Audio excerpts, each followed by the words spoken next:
Good morning, and welcome to this special meeting / workshop for the Ventura County Local Agency Formation Commission for Thursday, March 24th, 2016.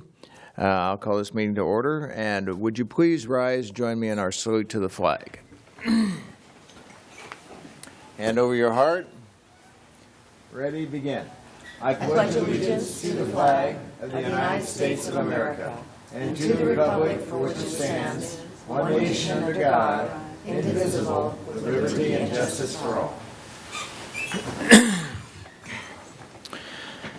Thank you. With that, Madam Clerk, would you please take the roll? Commissioner Dandy. Here. Commissioner Freeman. Here. Commissioner Parks. Here. Commissioner Parvin. Here. Commissioner Zaragoza. Here. Chair Morehouse. Here. Alternate Commissioner Rooney. Here. Alternate Commissioner Ross. Here. Okay, with that, the agenda calls for public comments for items not on the agenda. So we'll give anybody an opportunity for something that's not on the agenda to address us. I don't have any cards. Clerk, you've not received anything. So with that, then we'll move on. This is our Agricultural Mitigation Workshop Part 2, following up on something we did last fall and where we heard a number of presentations to discuss how to approach the issues of the loss of agriculture and how the communities, other counties and LAFCos are doing it, and how our definitions within our own county work, and was promulgated in part by some discussions we've had as a commission ourselves when we receive requests from other jurisdictions about annexations and how their environmental documents address the conversion of ag into urban situations. So we will begin with an overview, brought to us by staff to recap where we started on September 10th. And then, because we did not have time, given that discussion last time, to move forward with direction to staff, which staff has been seeking out of us, we will have that opportunity and certainly allow for a fair amount of public input based on what staff presents to us in the beginning here. So with that, I will turn it over to our Executive Officer, Kyle Loma, to present. Thank you, Chair Morehouse. And good morning, Commission. So this is the March 24th, 2016 special meeting of LAFCo / Agricultural Mitigation Workshop. We've deemed it Part 2. And just so you know what's in front of you, we did bring copies of the staff report with all of the attachments. They are in a binder that was put in front of you at the dais today. And included in that on the left-hand pocket is a copy of this presentation for you to follow along. Excuse me. So we're recording this meeting, is that right? That's correct. Okay. Part of the reason we're in this location. Well, just asking. Yeah, all regular meetings and special meetings will be recorded. Okay. Okay, I'll start off with a little bit of background. Why are we here? Back on September 10th of last year, the Commission held a special meeting / workshop, as you mentioned, Chair Morehouse, to receive information regarding LAFCO's role in preserving agriculture, the rate of conversion of agricultural lands in Ventura County, and the various types and feasibility of agricultural mitigation measures. Now, this was kind of a fact-finding informational session to help the Commission determine whether it wanted to pursue the development and potential adoption of agricultural mitigation policies. Following that meeting, at the Commission's regular meeting of October 19th of last year, the Commission held a follow-up discussion on agricultural mitigation and what happened at the September 10th meeting, and determined that the Commission did want additional information and feedback regarding these potential policies, and so it did direct staff to arrange for a subsequent workshop, and that's why we're here today. Can you all hear me okay? Okay. So I'm going to provide an overview of the presentations that were given at the September 10th Ag Mitigation Workshop. It's going to be a summary of those presentations. As I mentioned, the entirety of those presentations are attached to the staff report. We had a number of presenters at the previous workshop, including me. I gave a presentation about LAFCO's responsibilities for the preservation of prime agricultural lands. We had a presentation from Michael Walker, the LAFCo legal counsel, regarding the legal aspects of ag mitigation policies. Henry Gonzalez, the Ventura County Ag Commissioner, made a presentation regarding ag, generally speaking, in the county and the rate of conversion in recent years. John Lowry, the Assistant Director for the Department of Conservation, Division of Land Resources Protection, gave a presentation regarding the different options for mitigation that are allowed for in the government code. We had E.J. Rimson, Senior Program Manager for the Nature Conservancy, who talked about how conservation easements actually work. They are working here in Ventura County now. And then we had Marjorie Blom, who is the Stanislaus LAFCo Executive Officer, who gave an overview of the process that LAFCo went through fairly recently when it was adopting its own ag mitigation policies. I'm not going to go over Marjorie's presentation because it was about their process, but I will be speaking to what their policies actually say. So I'll start off with a summary of the presentation that I made, and if you have any questions, please interrupt me at any time, and I will answer them to the best of my ability. So my initial presentation began with LAFCo's responsibility regarding the preservation of agricultural land. And LAFCo's responsibility for the preservation of such land is outlined in the government code, that section that is called the Cortesian-Ox-Hertzberg Local Government Reorganization Act. We refer to it as LAFCO law. So 56301 of LAFCO law provides that among the purposes of the commission are discouraging urban sprawl and preserving open space and prime agricultural lands. That's specifically spelled out as one of the purposes of the commission. Then you have Government Code Section 56377, and that provides that in reviewing and approving or disapproving proposals for things such as annexations, development or use of land for other than open space uses shall be guided away from existing prime agricultural lands. Shall, to the extent possible. So again, the commission is mandated to preserve agricultural lands to the extent possible. Government Code 56668, which contains all of the factors that the commission must consider in a proposal, provides that the consideration must include the effect of the proposal on maintaining the physical and economic integrity of agricultural lands. Again, these are spelled out in LAFCO's law. So what is prime agricultural land? There was significant discussion about what constitutes prime agricultural land, and the definition that LAFCO must use is rather expansive. It's much more expansive than the typical definition used by, say, the Department of Conservation. LAFCO law provides that prime agricultural land means an area of land, whether a single parcel or contiguous parcels, that has not been developed for a use other than an agricultural use, and that meets any of the following qualifications. And there are 5 qualifications. The first one is that the land is classified Class 1 or 2 in the USDA Natural Resources Conservation Service Land Use Capability Classification. And this is based on soils, the quality of the soils. We have B, land that qualifies for a rating of 80 through 100 on the Story Index rating. Again, this is associated with the quality of the soils and other things. C, land that supports livestock used in the production of food and fiber, and that has an annual carrying capacity equivalent to at least 1 animal unit per acre. So prime agricultural land can include land used for grazing. D, land planted with fruit or nut-bearing trees, vines, bushes, or crops that will return on an annual basis from the production of unprocessed agricultural plant products not less than $400 an acre. And finally, land that has returned from the production of unprocessed agricultural plant products an annual gross value of not less than $400 an acre for 3 of the previous 5 calendar years.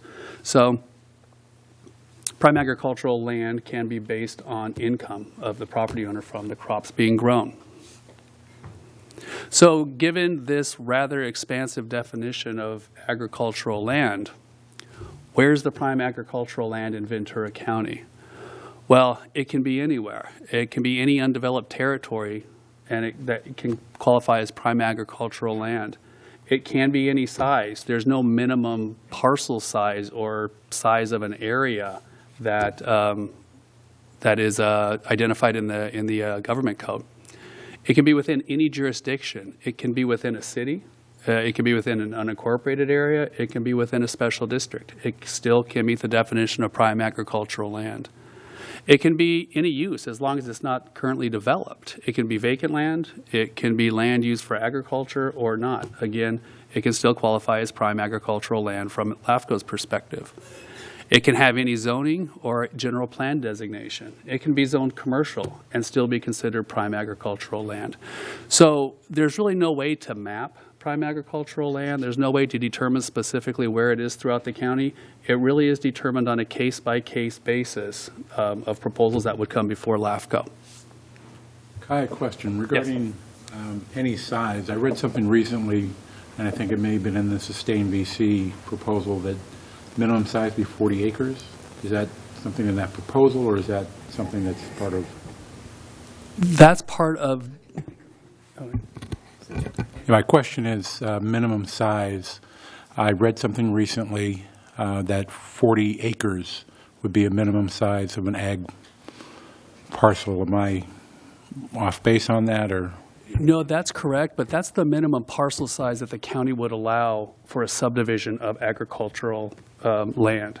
So it's just to ensure that the resulting parcels are still economically feasible to farm. So the county does have in its Williamson Act guidelines, they identified that the smallest parcel on which farming is still economically viable on prime agricultural land is, I think, 9 acres.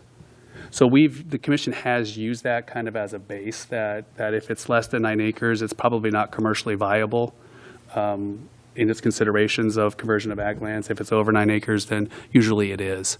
So, but that's based on the county's policies. Could I ask a question too? Sure. Is there also a size that kicks in CEQA at the county? If it's a conversion of 5 acres of prime ag or some other definition of ag, not necessarily prime, then that is considered to be a significant impact under CEQA, which would require the preparation of an EIR. Thank you. But those are county-established standards of thresholds set by the county in interpretation of CEQA guidelines, not from another source. They are. However, the commission has adopted the county's initial study assessment guidelines whenever it is the lead agency in preparing its own environmental documents. Okay. Okay, so how does Ventura LAFCo evaluate proposals that involve the conversion of prime agricultural land? Well, Government Code Section 56300A provides that each commission shall establish written policies and procedures that encourage and provides planned, well-ordered, efficient urban development patterns with appropriate consideration of preserving open space and agricultural lands within those patterns. So the commission has to adopt policies that provide for the appropriate consideration of the impact of a proposal on agricultural lands. And the commission has done just that. The commission has adopted agriculture and open space preservation policies for changes of organization found in Handbook Division 3, and then a separate set of policies for ag and open space preservation for sphere of influence amendments and updates. And I'll briefly go over what these require. And they're relatively similar, so I'll limit it to one slide. So the Commission's policies provide that LAFCo will approve proposals and sphere of influence amendments and updates that are likely to result in the conversion of prime ag land to other uses only if the Commission finds that the conversion will lead to planned, orderly, and efficient development. Now, in order for the Commission to determine that a proposal results in planned, orderly, and efficient development, there are 7 findings that it must make in the affirmative.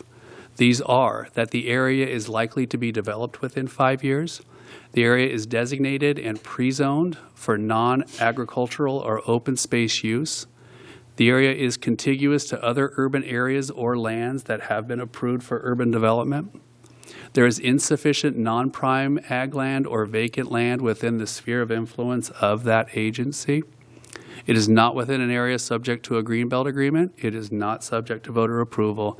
And there is no significant adverse effects on the integrity of other prime ag or existing open space lands.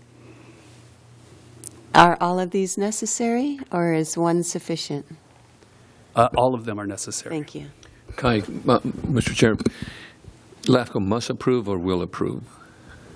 LAFCO is not mandated to approve any proposal. Oh, okay. Okay, but if we do approve, they have to basically follow those guidelines. Exactly. Okay. And these are, again, ones we've established for our LAFCo and our handbook, These are yes, these are existing. utilizing both Cortese, Knox, Hertzberg guidance and then other criteria we've adopted. Exactly. And these were a result of an effort several years ago for the commission to consider mitigation policies. And it evolved, or it changed into preservation policies. So these policies are intended to preserve agricultural land, but they still allow for LAFCO to approve proposals that will convert agricultural land. But I want to point out that these are not mitigation measures. They don't actually mitigate for the loss of that ag land. These are preservation measures. It's just a guideline, is it? These are, yeah, these are the policies of the commission, and they can be waived by a majority of the commission willing to do so. Otherwise, they do have to be abided by. Or the commission could change our guidelines. Very true. That's right. Yes. Okay. Okay. And that concludes my summary of the last presentation, and now I'll turn it over to Mr. Walker. Thank you.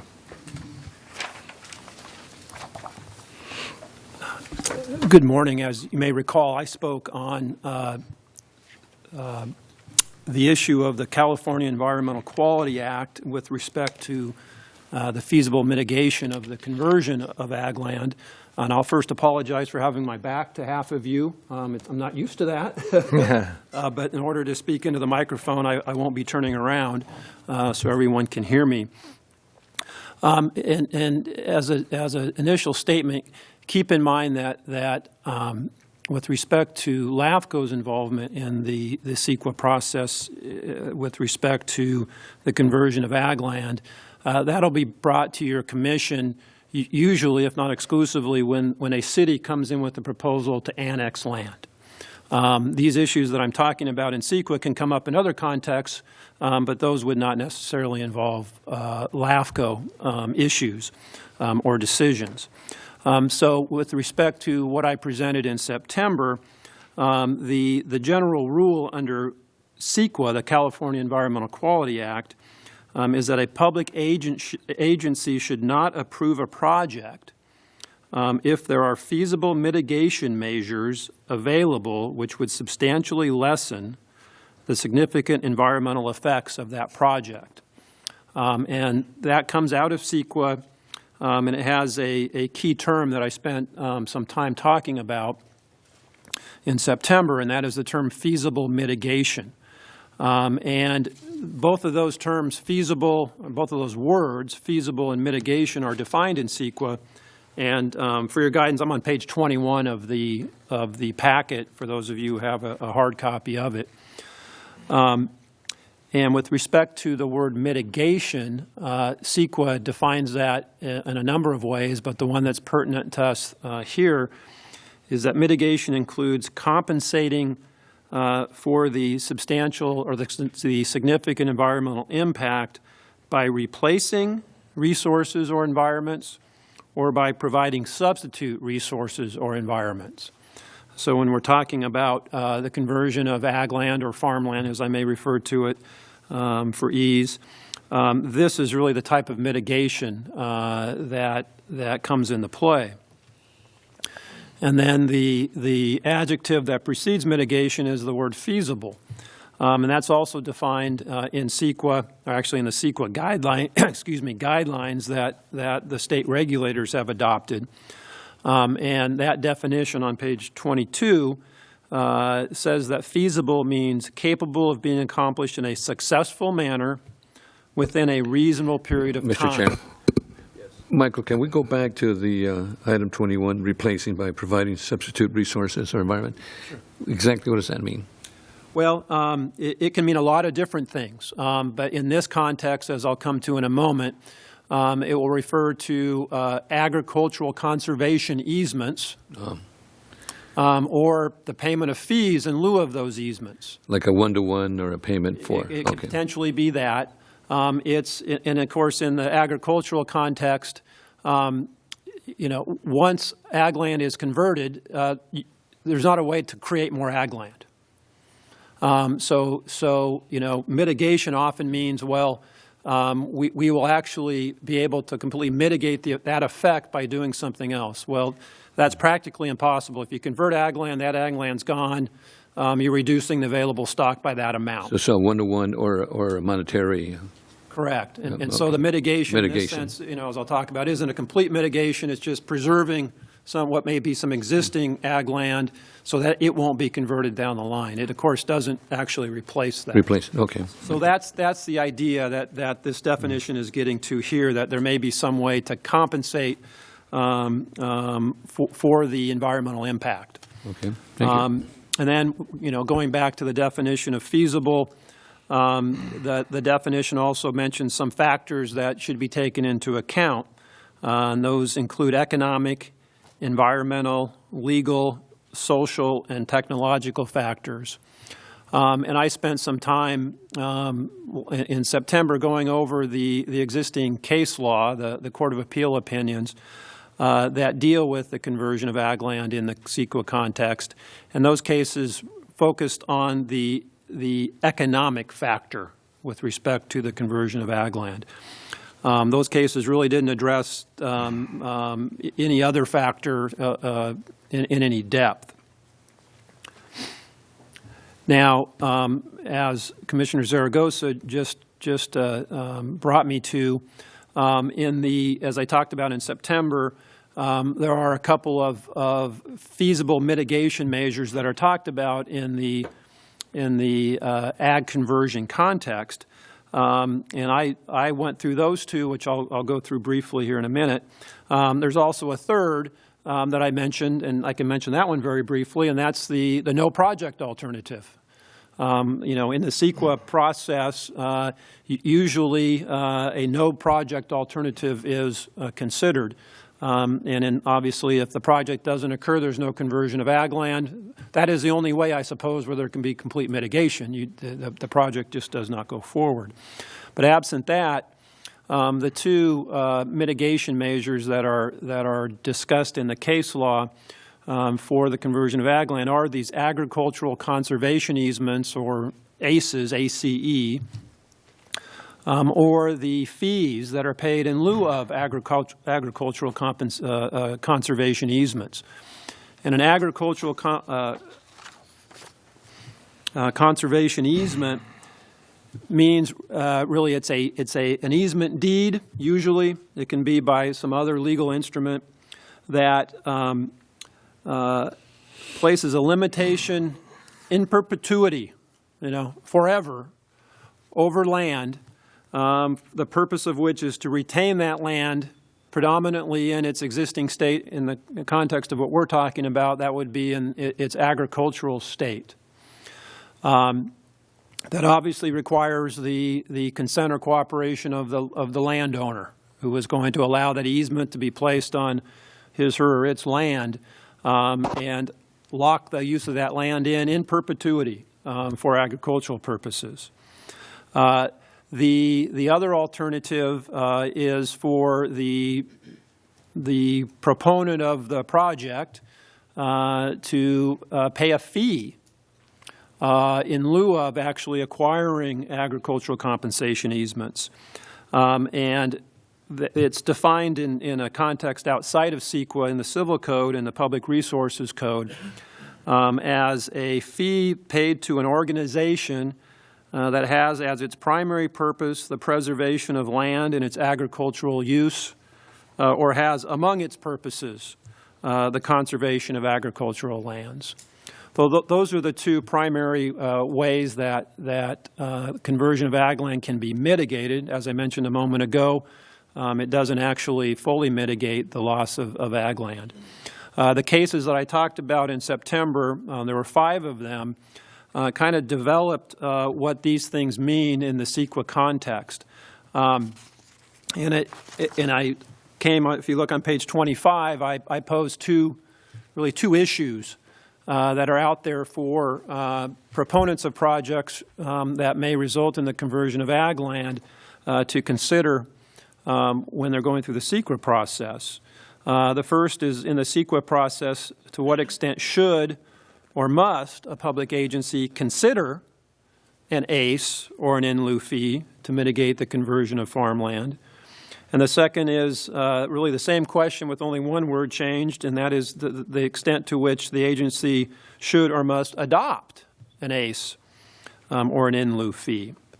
So the first is the issue of the consideration of these measures. The second is whether they should or must adopt either or both of these measures. It was there that I then talked about the 5 cases that existed as of September of 2015 addressing these issues. There have been no new cases since then. There have been no new developments in the law since then. And so what I concluded ultimately in September still holds true. I'm not going to spend time going back over the cases.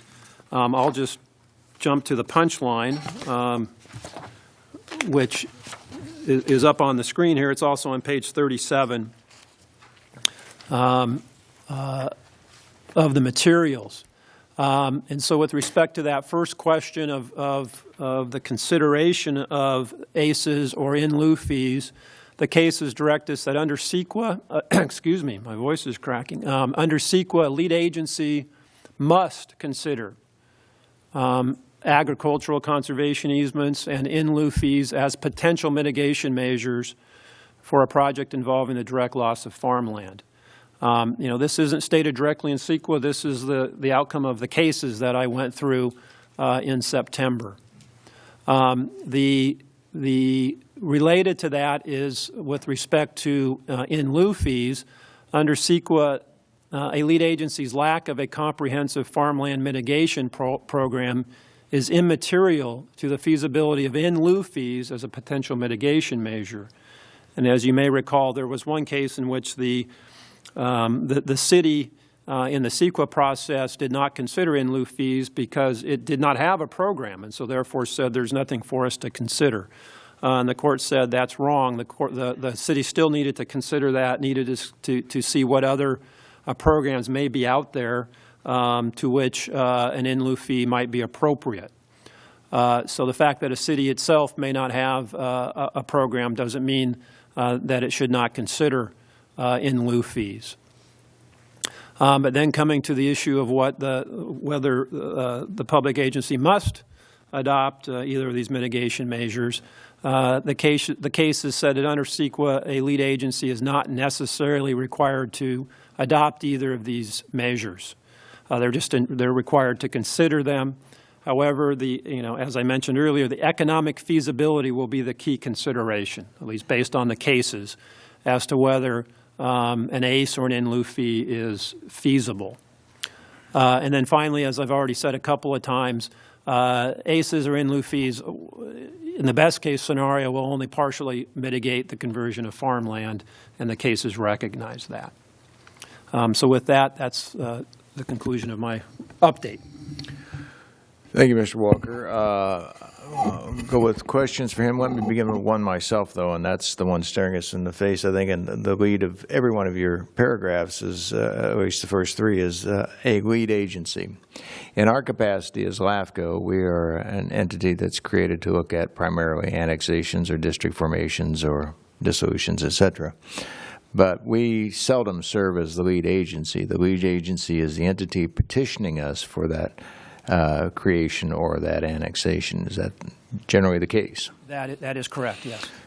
So in terms of the deliberations of the utilization of ACEs, in lieu, or any other mitigation format, comes from the entity that is petitioning us for the action that we should be taking. That is correct. So as I said at the outset, usually for LAFCO purposes, the entity petitioning you will be a city because it will involve the annexation of unincorporated land into a city, and it's what this case law says here is it would be incumbent upon the lead agency, which in that case would be the city, to do these things in the CEQA process. Okay, and as for our deliberation consideration, then when we look at their environmental analysis, what other actions they've taken accordingly with the land that they're petitioning us to annex? I'm not sure I understood your Well, I mean, we will be looking at their environmental document and what they've done. But again, they need to consider, but they're not required. Well, the way, just speaking of CEQA itself, this is what they should consider. Now, if they don't consider this, it would be up to someone to challenge that. If no one challenged it and an EIR, for instance, was certified, even though this process wasn't followed, that is what your commission would be stuck with, so to speak, in terms of a CEQA document. Correct. And you would not have the capacity at that point to require more CEQA to be done unless the commission itself stepped in as a lead agency. And there are a lot of nuances to that I won't spend time addressing right now. Right. Okay. But in the usual situation, your commission wouldn't be able to send it back for more CEQA work. You could point out what you're missing, what you would like to have seen, and you certainly can address those failings not in the CEQA context, but in the LAFCo law context, as Mr. Luoma referred to, in making your ultimate decision. Okay. Commissioner Dandy, I believe you had a question first. Yeah, I'm looking at page 37 of our packet where it talks about the City of Irvine versus County of Orange, and the statement, conservation easements have historically only worked in counties where the general plan and zoning laws already set aside land for exclusive agricultural use, and Orange County had no land use designations. Can you contrast that to Ventura County? Yes, I can. And as that case showed, and it's a recent case, less than a year old, there is no land left in Orange County that is zoned exclusively ag. And the case also goes through the fact that the land values in Orange County would make ag economically infeasible in any event. Obviously, here in Ventura County, there is still, as the other presenters presented in September, as well as other information in your packet, substantial land that is zoned exclusively ag. So there would be, theoretically, I don't have the information, I'm sure Mr. Luoma does, theoretically land available over which an agricultural conservation easement could be placed. Again, it would require the owner of the land to agree to that, either in exchange for monetary compensation or other compensation. But theoretically, the ACEs would be available in Ventura County. Commissioner Freeman. So, in terms of LAFCo, Hit your button. I remember the Light. lady from Stanislaus. They made am I on? White button. Oh, white button. Okay. In remembering the lady from Stanislaus LAFCo, she made the comment that the cities weren't really recognizing the mitigations. I mean, they were having difficulties in Stanislaus from my recommendation or remembrance. So LAFCo would be simply making recommendations to the various cities to adopt mitigation measures to consider when they do the environmental document. Would that be our role? Well, I believe that'll be part of what you'll be able to discuss today and in the future as to what role your commission would want to play in that regard.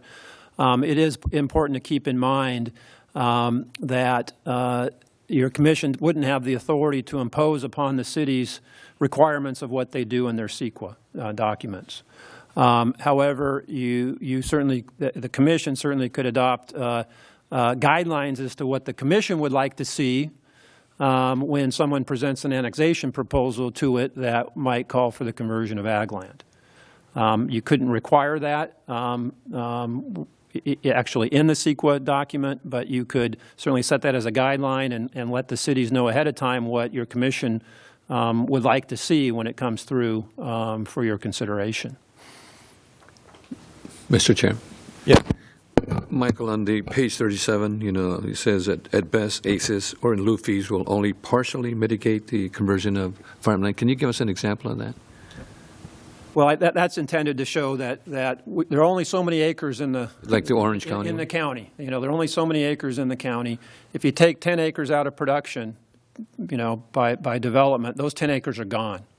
You aren't going to create 10 new acres somewhere. So we go back to the initial question. So you just take another 10 acres, if you do a one-to-one, you take another 10 acres somewhere and you just ensure that it will always stay ag.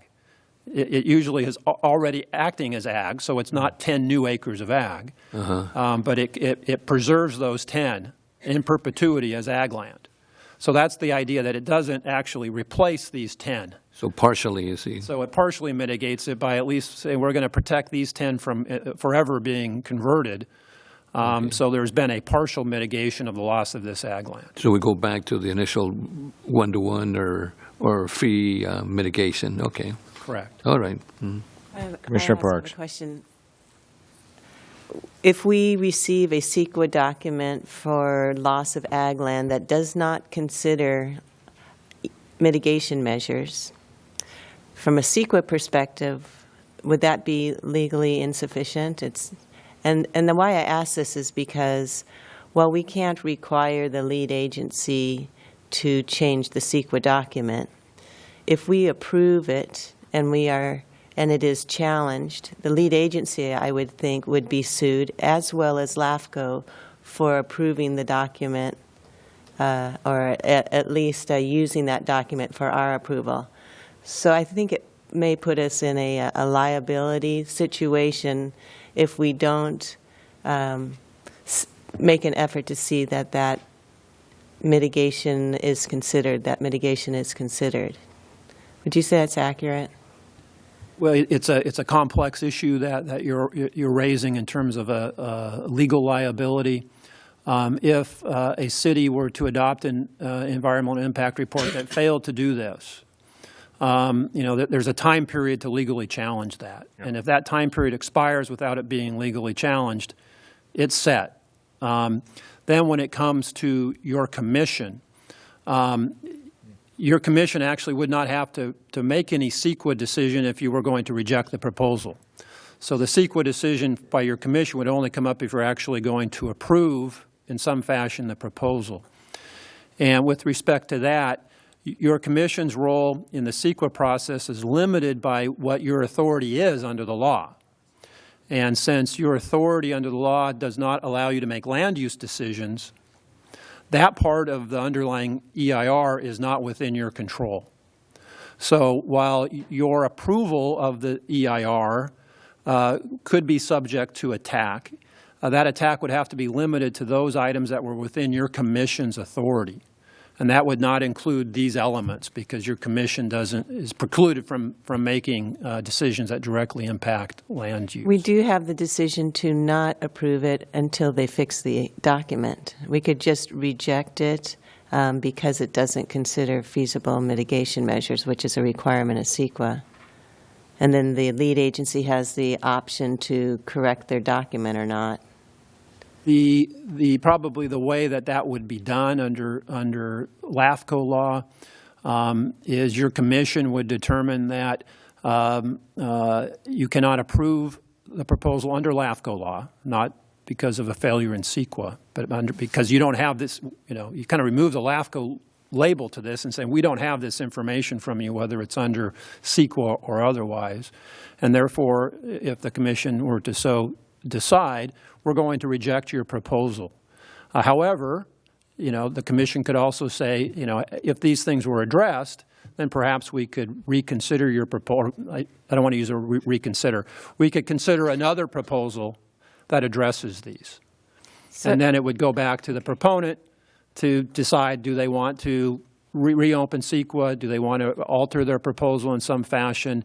And then submit another application to LAFCO with this information in it for your commission to consider. The need for conservation easement, a consideration, for example, for a conservation easement, is that specific to CEQA only? The context of my discussion, of course, was in the CEQA context. Okay. When it comes to your commission, as I mentioned, and I've mentioned in the past, LAFCO law, expressly prohibits LAFCOs from directly regulating land use. An ACE would be a direct regulation of land use if you were to require it. So therefore, LAFCO can't do that. However, LAFCO can say, as Mr. Luma pointed out, one of our prime concerns as a LAFCO is the preservation of ag land. And this isn't going to preserve ag land. This project isn't going to conserve ag land. It's not going to preserve ag land. And we don't see where that's going to be sufficiently mitigated or where your project convinces us that this is a wise idea, and your commission can then reject the proposal. That's not under CEQA. That's under your authority as LAFCo. Right.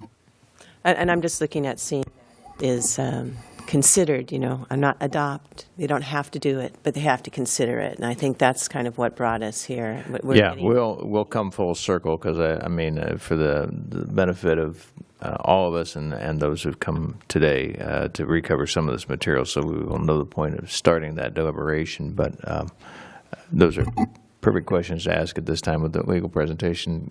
Alternate Commissioner Rooney. Thank you. We're talking about the conversion of farmland, and so I'd like to know what percentage in the county of farmland has been converted over the last 20 years. I will be talking about that in just a couple of minutes. Okay. Okay. Okay. Let me go back real quickly just for a more concrete example to Commissioner Zaragoza's question. Some 20 years ago, in my experience working for the county in the planning department, we actually had a project that came to us that was going to lose, as a result of that, some definitely defined prime ag land. And as a result of that, the condition was placed on them to find something else to replace it with. The result is you end up with something that may be less than prime because God only makes so much prime ag land, right? But we had to, the applicant was able to find another location to do something more hillside slopes and planting avocados.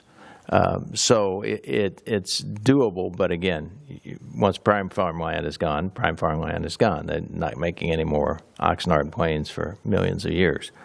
So that's part of the consideration, and it's understood that that's part of the problem in trying to find something that's feasible and how you mitigate it. But there are kind of sort of ways to do trades. The question is, you're not getting quite the same quantity or quality of land that you're taking out of It's an example of what can be done then. Yeah, by the lead agency, and we are not the lead agency. Gotcha. So that's for consideration. Okay. Commissioner Freeman, on this topic further? Yeah, well, are these recommended and LAFCo rules applicable both to public and private projects? In other words, a public project, school district, county, city project going into ag land, would they be subject to the same evaluation? Yes. Whether the proponent is a public, whether the what I'll call the real party in interest, the underlying developer, whether it's a private developer or a school district or someone else, these rules would apply. Okay. Oh, okay. Commissioner Parvin. So under these rules, if a city had some farmland that they were widening a road significantly to, and they purchased land outside of their own city, would that be considered, would that comply with what we're talking about right here? Because it's not actually within their city boundary? Based on the way the cases read, and particularly the second bullet point there, is that they indicate that the mitigation doesn't necessarily have to occur within the jurisdictional boundaries of the public agency. Because otherwise, that second bullet point would have actually made sense. If there is no program within the city, why should the city bother to look at it in lieu fee? And that case said, well, that's immaterial that you don't have one. So that at least implies that you should be looking, or that a public agency should look, if necessary, more broadly than its own boundaries. Now, whether that complies or not obviously depends on the specific facts of a situation. But the way I read the cases in this area, both with respect to the in lieu fee as well as the ag conservation easements, I think the way courts are going is they will not stop at the boundary of the public agency, recognizing that it may be necessary to go beyond that boundary to actually effectively implement any of these options. And if I may, these are CEQA requirements. They apply to all CEQA documents, whether it's going to come before the commission or not. So. And is it 90 days that you have, if you don't agree with the CEQA document, you have about 90 days? Is that what the time frame is? It depends. The lawyer's favorite answer, right? It depends.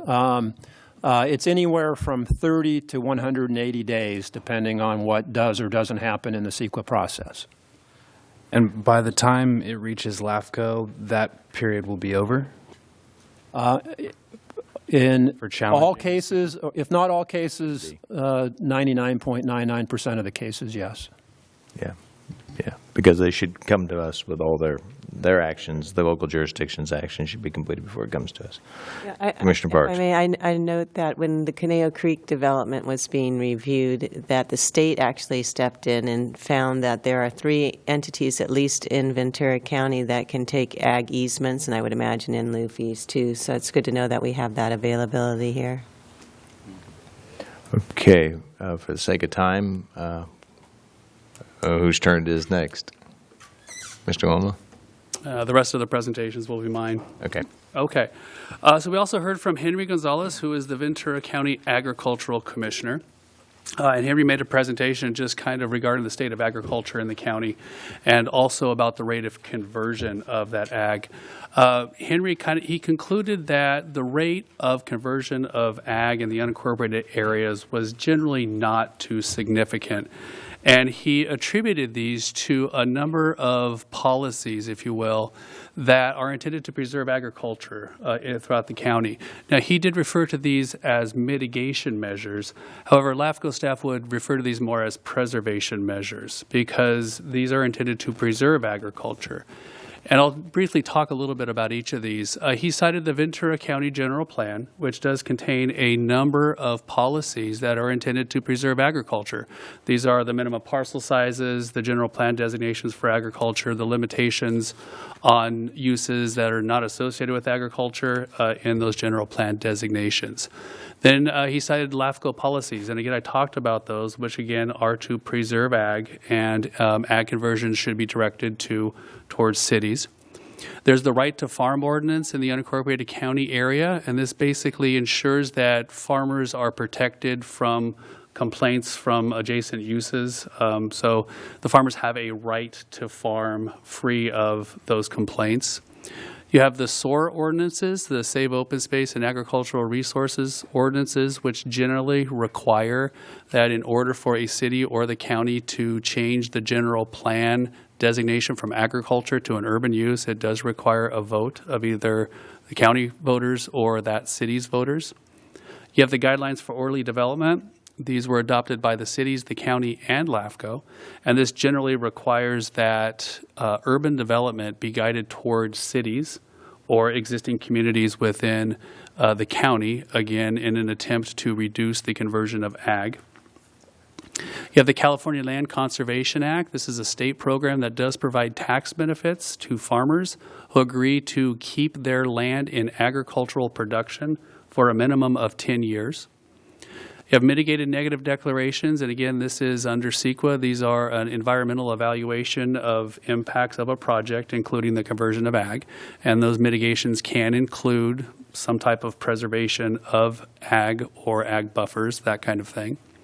There are the Greenbelt agreements. These are agreements between the county and cities, and they generally provide that a city will not seek annexation of an area within the Greenbelt for urban development unless the Greenbelt is amended by all the parties involved. And then you have the 40-acre minimum lot size, as I mentioned, and then also the 5% lot coverage. Those are functions of the county's general plan.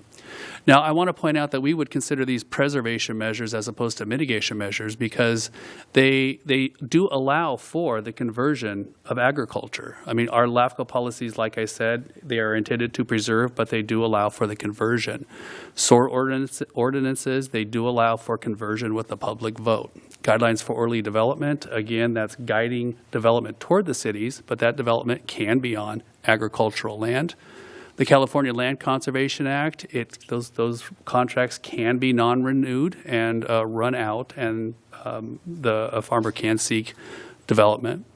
Greenbelts, again, they can be amended to allow for development.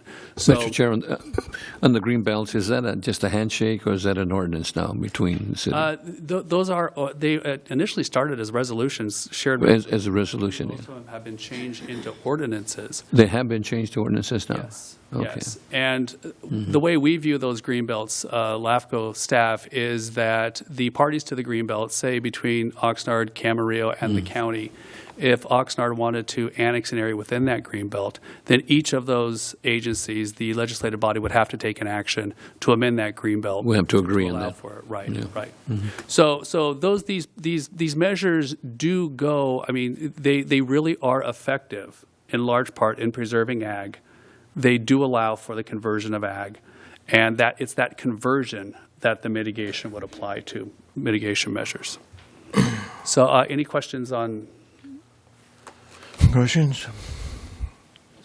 That's very clear. Thank you. Now, at the last workshop, in response to some of the information presented, the commission did direct staff to actually come up with some hard numbers about the amount of ag that has been converted in the county. So I provided this information to the commission at the October meeting. This was not part of Mr. Gonzalez's presentation. So according to the Farmland Mapping and Monitoring Program of the California Department of Conservation, from 1984 to 2012, there was a conversion or a loss of over 15,500 acres of prime farmland, a loss of 6,580 acres of farmland of statewide importance. However, there was an increase in the amount of unique farmland and farmland of local importance of about 9,000 acres. This is a little bit lesser quality than the first two, but there was an increase, and I don't know why that is. I looked for it, and I can't explain it. So overall, the loss of important farmland in that time was a little over 13,500 acres. When you include the conversion of grazing land, about 15,000 acres, the overall conversion is about 28,500, and that's up through 2012. We can assume that it's probably increased since then. Now, regarding LAFCo's role in the conversion of that agricultural conversion, since 2000, LAFCo has approved 26 annexations to cities that have resulted in or are anticipated to result in the conversion of approximately 1,500 acres of prime farmland. And that's just for city annexations. There are other annexations to districts that have resulted in the conversion of ag land, but those are not included here. So the commission, those are specific to the commission's actions.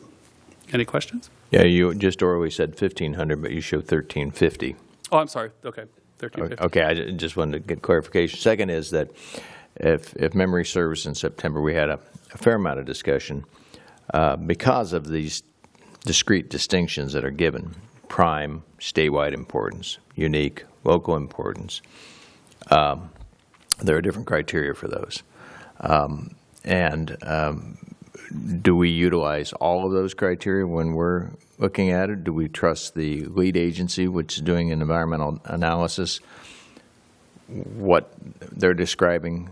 We understand that there are state criteria, but there are also other criteria, and that's where we kind of got in, if memory serves, into a conflict. There's different ways to slice this, and what are our criteria to utilize when we determine whether or not something is being lost that's pretty important.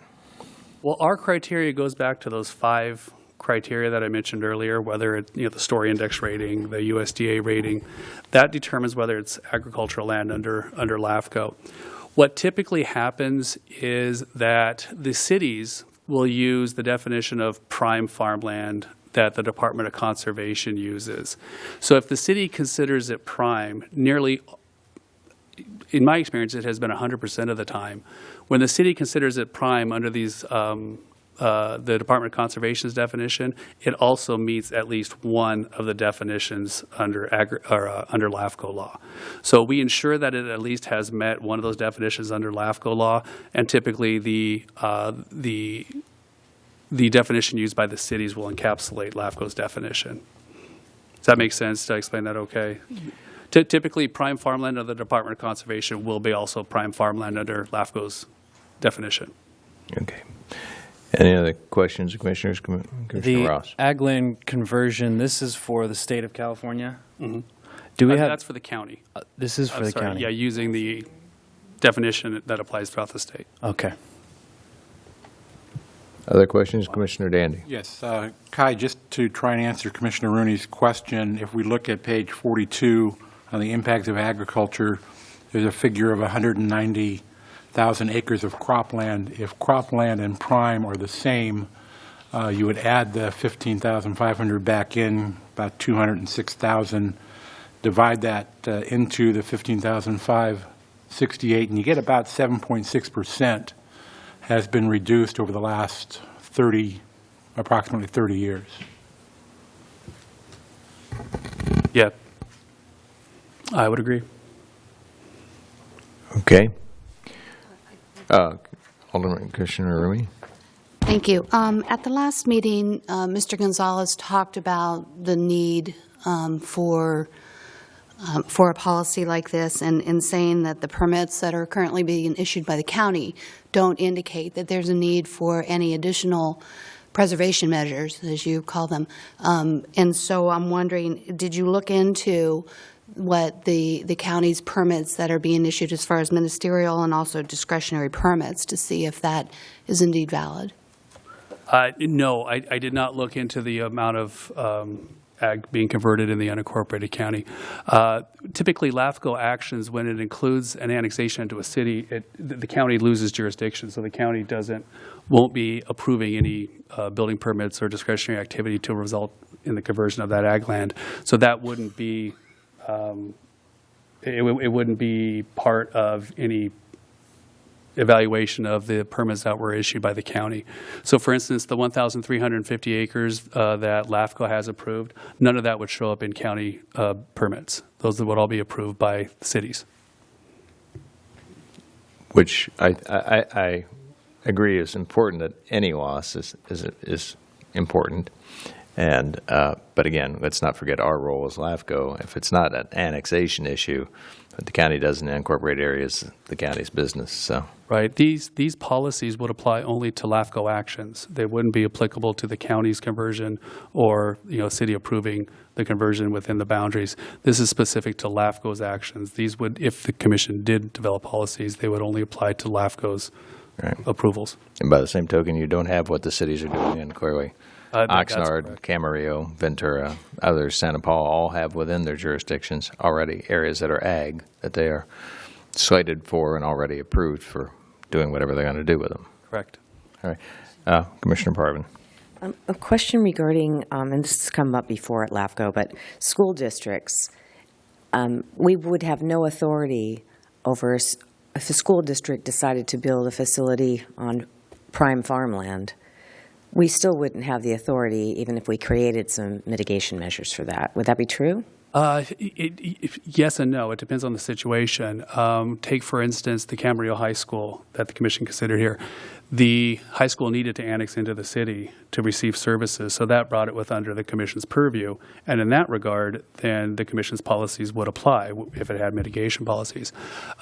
You look at, there's a school being proposed out in Somas, and there are no actions by LAFCO that need to be taken. Therefore, no LAFCO policies would apply to that.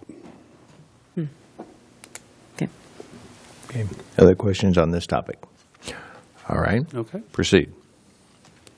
Okay, we also heard from John Lowry with the California Department of Conservation, and he talked about the different types of mitigation measures that are allowed for under state law.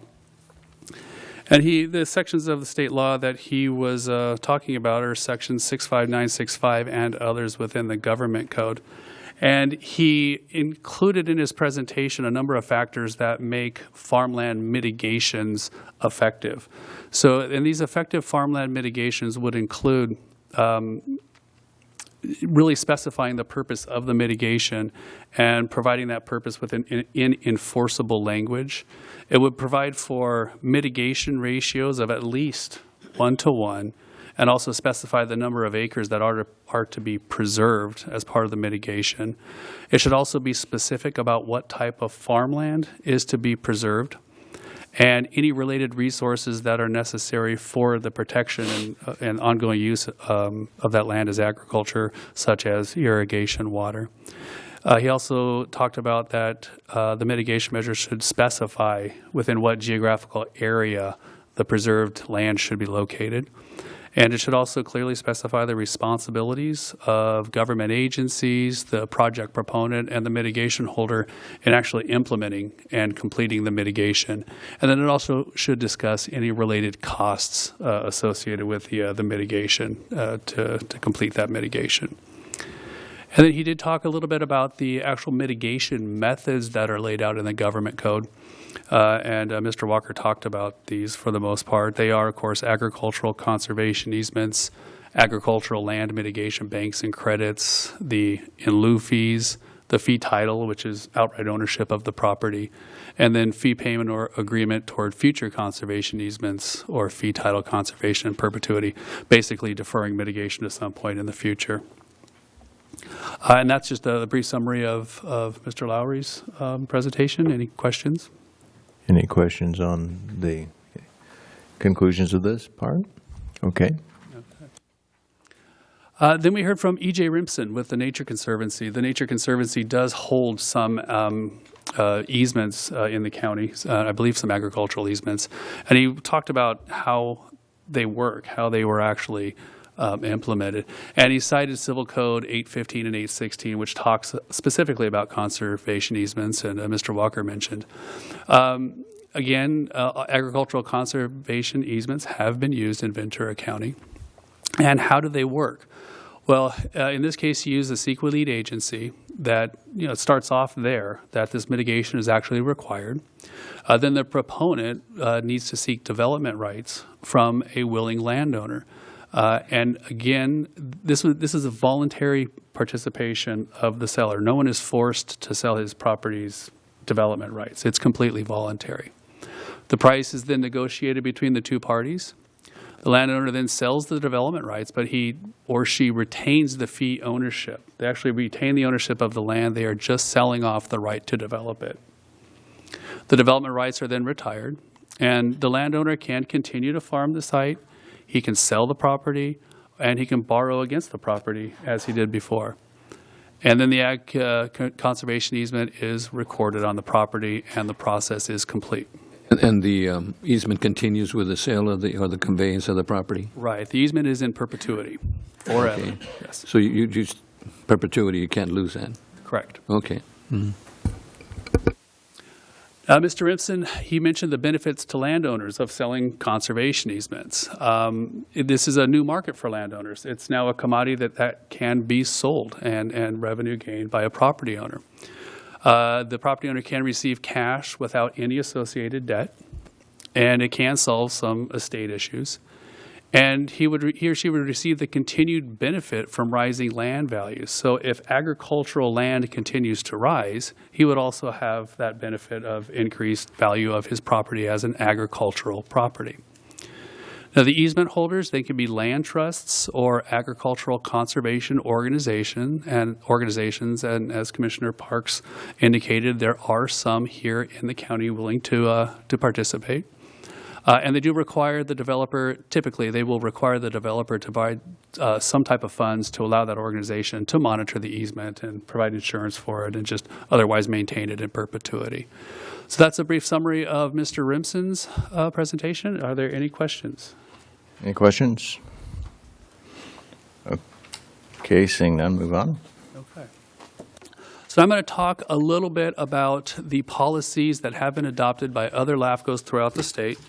There are currently 4 LAFCOs that have policies in place. There is at least one other, Merced LAFCO, which is currently pursuing ag mitigation policies. And I can tell you this is an ongoing discussion in the LAFCO community. This is a topic of conversation throughout Cal LAFCO at the conferences and workshops. So the first one, well, they are Stanislaus LAFCO, Santa Clara LAFCO, San Luis Obispo LAFCO, and Yolo County LAFCO. And I'll start with San Luis Obispo. So their mitigations, and these are the policies of the commission. They're not necessarily CEQA policies. They fall under the policies that the commission is required to adopt under the government code.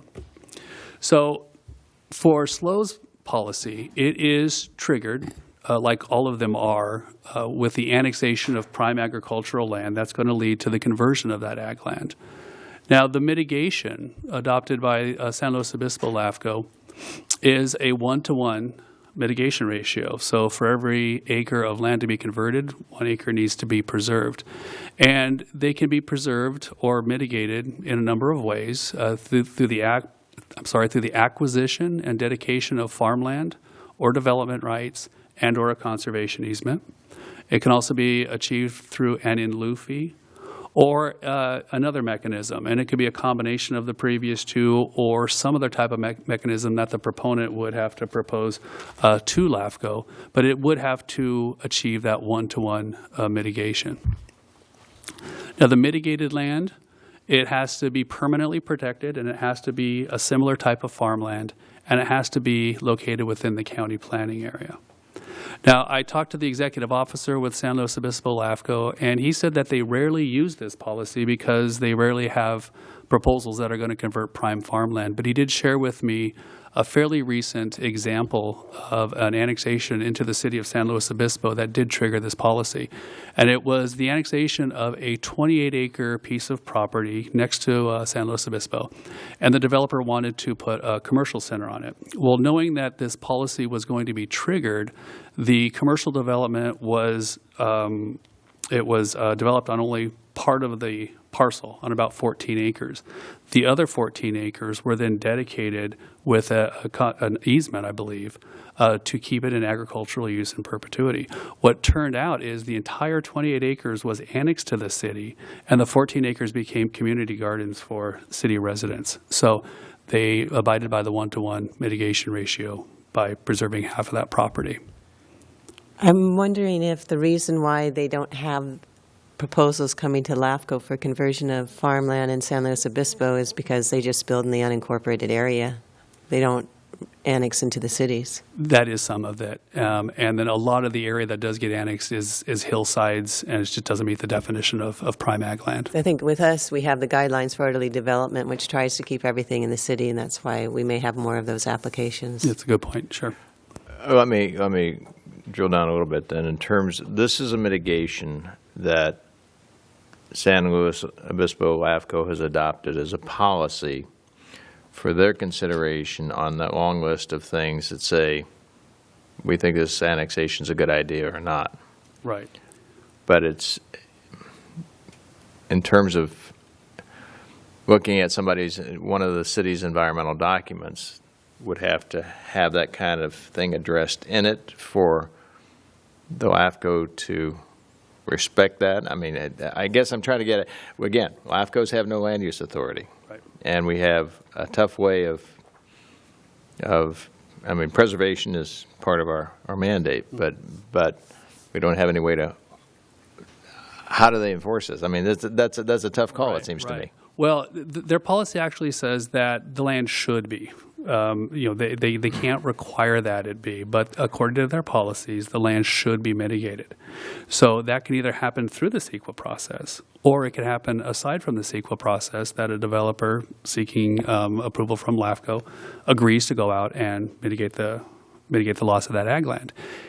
If they do not abide by the policies, then the commission will take that into consideration when it makes its determination. Okay. All right. Next. Okay, the next is Santa Clara LAFCO's policy. And again, this is triggered by proposals involving the conversion of prime ag lands. It provides for mitigation on a 1-to-1 ratio plus the costs to maintain whatever the mechanism for that preservation is. Again, it's achieved by the acquisition and dedication of ag land and or conservation easements or in lieu fees. The mitigated land, it has to be permanently protected, and it must be similar type of ag land. It must be within the county, and then it must be within the city's sphere of influence in an area planned for ag. Santa Clara LAFCO does things a bit differently. It's unique to California in that once the LAFCO has established the sphere of influence, the cities are able to annex areas without further LAFCO review. as long as they abide by the conditions that were placed on when the commission determined the sphere of influence. Now, talking to Santa Clara LAFCo executive officer, they rarely use this policy because the result of the commission adopting this policy is the cities didn't want to be subject to it. So the cities started planning future development in areas that avoided triggering this policy. So they avoided the prime ag lands by directing development elsewhere. So this was very successful in preserving ag because it changed the behavior of the cities, essentially. Questions on this? Okay. Commissioner Parvin. We keep seeing the term in LUFI for these different counties, but how is that determined? Is it based on the one-to-one calculation on the value? That's my understanding. We'd have to look into that a little bit more, but I think it's based on what it's going to cost to buy the equivalent of the land. So it just gets it out of the project proponent of having to do that and puts it on the organization that's going to be purchasing the land. And Kai, again, in this case of Santa Clara, the unusual twist with the sphere of influence is that it hasn't stopped the development of the cities within the cities. It just has re-guided it off of prime. Right. Okay. Right. Very good. All right. Okay. Next. Oh, yes. On the one-to-one, what is that, an appraisal done for that to see if it's comparable or not, or how does that work? Well, the one-to-one, it's going to have to be the same type of farmland. So there's going to have to be some comparison along the way. But who does that would be the question. Like you have 5 acres, and then we're going to say mitigate it with another 5 acres to make it comparable. Who does the? Well, it can be probably demonstrated in a number of ways. I think the proponent can't just say, "I want to buy this 5 acres. Is it the same soil type as the one that I'm going to be converting?" It can be demonstrated pretty easily. Make sure it has irrigation water and that kind of thing. So, but as far as who's ultimately responsible, I think it would be the proponent because if it is trying to abide by the LAFCo policy, well, then it would have to come back before LAFCO staff and we would review it. So. Okay. Additional? Okay. Next. Okay, and this is the Stanislaus LAFCo policy. We heard from Marjorie Blom, who was the retired executive officer last time, about their process. But this is actually what came out of that process. And mitigation, it's triggered by a proposal involving a sphere of influence expansion or an annexation to a city or special district that would involve the conversion of ag land. Now, if they get such an application that is going to convert ag land, their mitigation is that the proponent has to come in with a plan for agricultural preservation. And that plan can have different components. For instance, one plan is a 1-to-1 mitigation ratio. And again, it's achieved by acquisition and dedication of ag land development rights or conservation easements or the payment of an in lieu fee. Another option is that if the city needs to expand its sphere to accommodate the project, then an equal amount of land would have to be removed from the sphere. That's the another mitigation. And then the third mitigation is for the city to adopt a voter-approved urban growth boundary. So those achieve mitigation through those plans for agricultural preservation. The mitigation land, it has to be a permanent protection of similar land. It has to have an irrigation water supply within the county and not already protected by some other means. Now, the interesting thing about Stanislaus LAFCo policy is that it applies only to residential development. No other development, commercial or industrial. And this has caused some consternation up there. For instance, there was an annexation for a residential project, and I believe it was fairly large, and they had to mitigate on a 1-to-1 ratio. And then soon after, a really large industrial development was proposed for annexation. I believe it was over 1,000 acres. They didn't have to mitigate anything because it didn't apply to them. So these policies are in their infancy, and how they're going to work out eventually remains to be seen. Can I ask a question too? The measure of removing similar land from the sphere of influence as a mitigation measure, that would potentially just be a temporary mitigation measure because a subsequent LAFCo decision could bring it back into the sphere, correct? That's absolutely right. Yeah, there's no permanent protection for that land.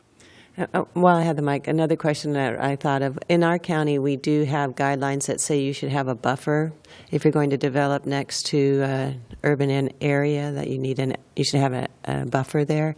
Could the buffer be part of the mitigation easement? Yeah, the buffer is intended to protect adjacent agriculture, to continue to use, but it doesn't mitigate the loss of the actual ag on which the buffer is located, for instance. But it is helpful to ensure that adjacent ag can continue to be operated as ag. So it could. Okay. All right. And YOLO LAFCO is the last one. And again, it's triggered by annexation of prime ag lands. The mitigation is a 1-to-1 mitigation ratio plus costs. It's achieved by acquisition of farmland development rights or conservation easements or the payment of an in lieu fee. And then here's the establishment of open space buffers. That's also partial mitigation for what I just mentioned. The mitigated land has to be permanent protection of similar ag land. It has to be within the county and not already protected.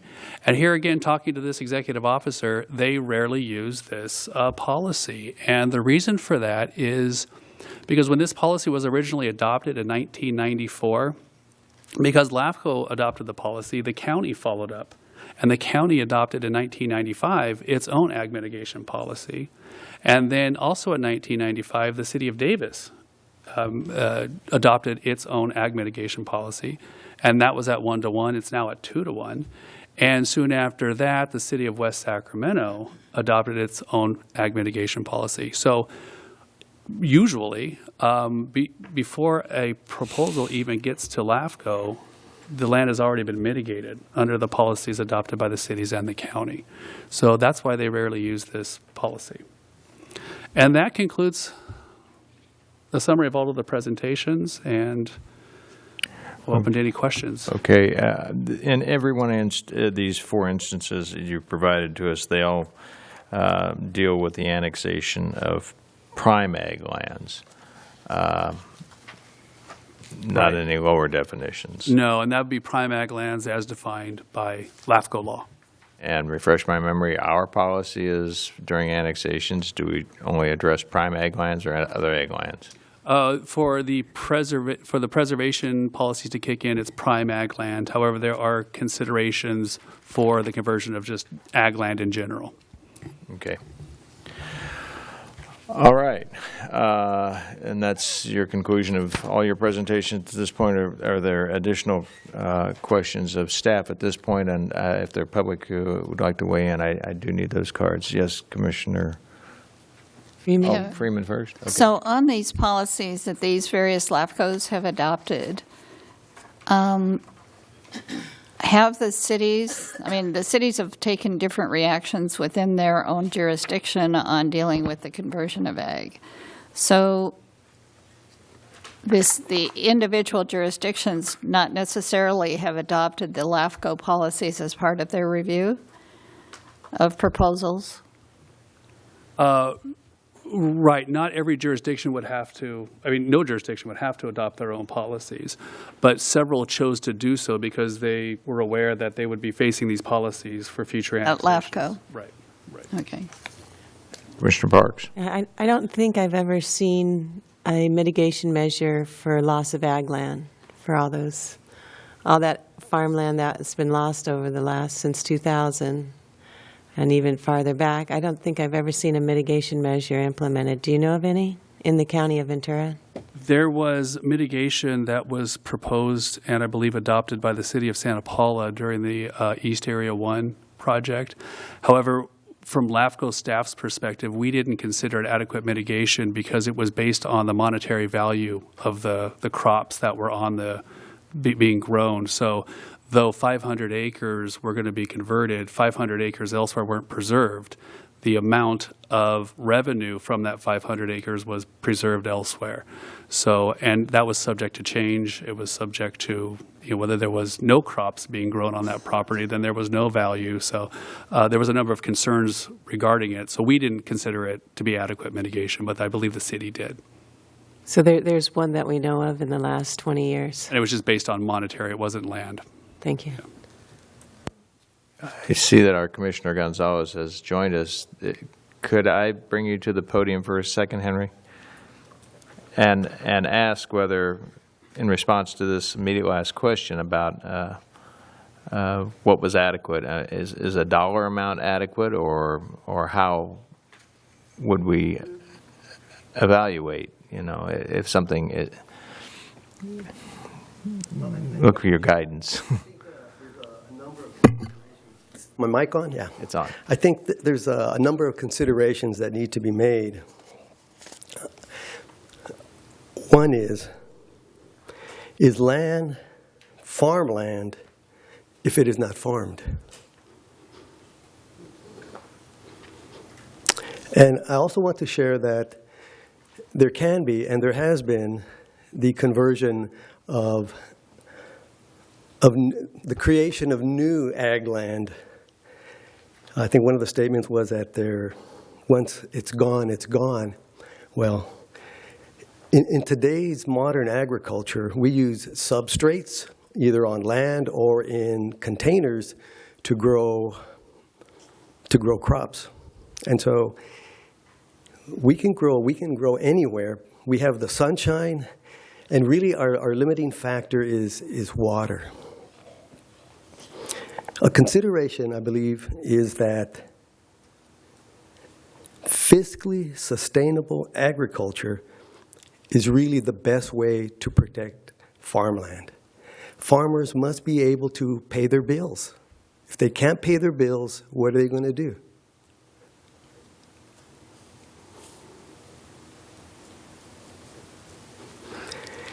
The comparison to these other counties and what they've adopted, their LAFCOs have adopted, is really apples and oranges.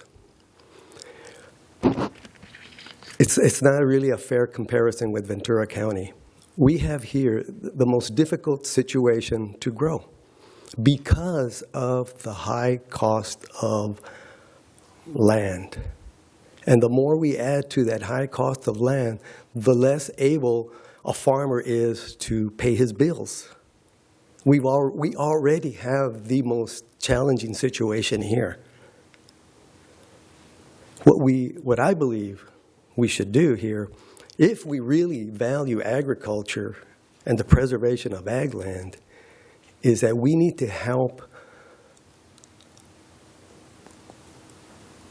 in the creation or the establishment of businesses that protect agriculture, businesses that contribute to agriculture.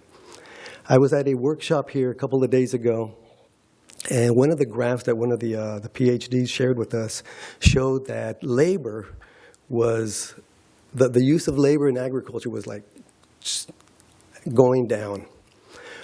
However, in an opposite direction, going up, was the addition of these other businesses that help agriculture become better at agriculture.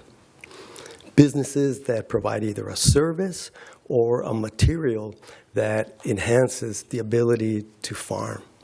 I'll give you one example. One example is it's a new startup business, and this is all about innovation, and ag is all about innovation. This new startup, it is taking leftover material, whatever's left over in the field that hasn't been harvested. For instance, broccoli that's been harvested, it will take whatever's left of the plant material, it will grind it up and through a process extract certain molecules that are in the plants, and they create a material that is then applied to the either fruits or vegetables that creates a protective layer. And it slows, almost prevents the loss of moisture. and the oxidation process. So what it does, it ends up extending the shelf life of that produce. These are the types of innovations. These are the types of businesses that, if we truly want to continue to farm here and help us in this situation where it's the most difficult, we need to use some of our ag land for businesses that are helping ag. To have businesses, such businesses in the cities, only costs them more because it costs more to do business in the city. Well, let me ask this, if I might then, Henry. Yes. If I'm following you,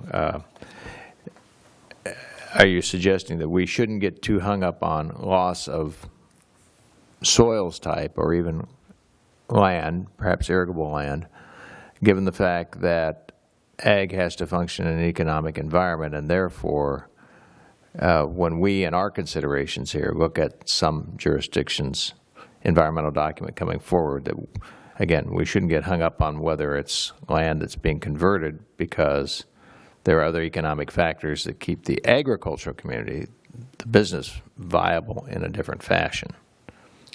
That's exactly it. Okay. Want a clarification on that? Okay. Other questions while I have Mr. Gonzalez here, from anybody from that? Commissioner Parks? Well, I was just wondering, I've heard alluded to that you need a certain amount of farmland to keep the industry, the farm industry going, that if you go below a certain acreage, it kind of implodes. You don't have sufficient agriculture lands to keep the sustaining businesses, packing houses and such available. Do you believe that? Again, it's not the farmland. It's whether it's being farmed to a certain level that will sustain the infrastructure. We definitely need to sustain our infrastructure and even expand it. The issue of establishing some ag processing facilities here, that is the type of business that we need to have here on some of our ag land in order to continue to be able to farm here. I was just wondering, do you believe that there is such a thing, a threshold of farmland that is necessary? Well, definitely we need some land for farming, no doubt. Commissioner Zaragoza. So, Henry, the question I have, you said the other LAFCOs are not comparable to what our LAFCO is, because how about the 1-to-1 ratio and the other elements that go into it? Why are they different? I mean, you mentioned the cost of land and so forth, but... Yes, we're one of the top 10 producing county, even though it's so challenging for us to grow here. The only one county there that's in the top 10 is Stanislaus, but it's because they can grow grapes, wine grapes. We cannot grow wine grapes here because of the glassy-winged sharpshooter. Otherwise, we would. But it's an apples to oranges comparison to. I mean, I would certainly look at what they're doing, but in the end, we must consider that they don't have the kind of agriculture we have here. They don't have the challenges. And agriculture in Santa Clara County, I mean, really, it's not a. When you look at that, only consider those as ideas, because it's way different what we're doing here. It's much more challenging. Like the strawberries are different? Strawberries are much more challenging for a number of reasons, and I think you know some of them already. All righty, thank you. Commissioner Parvin. I believe last time when you spoke to us, you had mentioned that we have the most expensive row crop property in the country.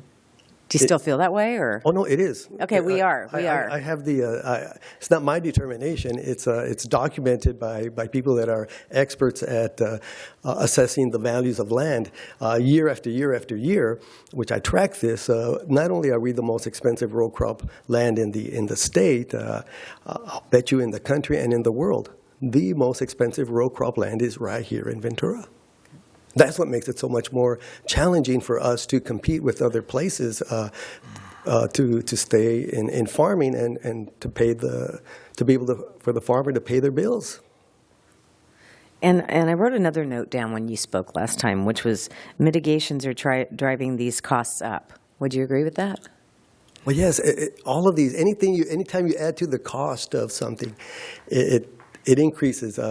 Even now, the drought is causing us to increase the value of and the cost of land. All of these things continue to hurt us in the one place that we are hurt the most, more than any other place in the world, is the cost of our row crop land. That is where we are hurt the most, and if we continue to add to that hurt, it just makes it that much more challenging. And another thing that you mentioned was it was really unclear as to what ag really was, because some of the farmland is used for festivals, outdoor events, weddings, equestrian events, hay rides, paintball. I wrote all the things you wrote. You mentioned exotic animal refuge. Yeah. And that is due to possibly because it's not always profitable to be in farming right now, yeah, between water and the other. This is the sad reality that I have seen here in Ventura County as we want to keep agriculture here, is this incremental loss of ag land due to the inability for farmers to be able to pay their bills, and for other activities. The ones you just mentioned are some of them where it starts to take the place of agriculture a little bit at a time. And companies try to hide those other activities behind agriculture, and I take exception to that. And we will call them what they are. This part is ag, but this other part is not. But it's happening here, and it's happening because farmers see that they cannot pay their bills because of the high pressures, and the biggest pressure for us that I believe, have the most control over is adding to the cost of land.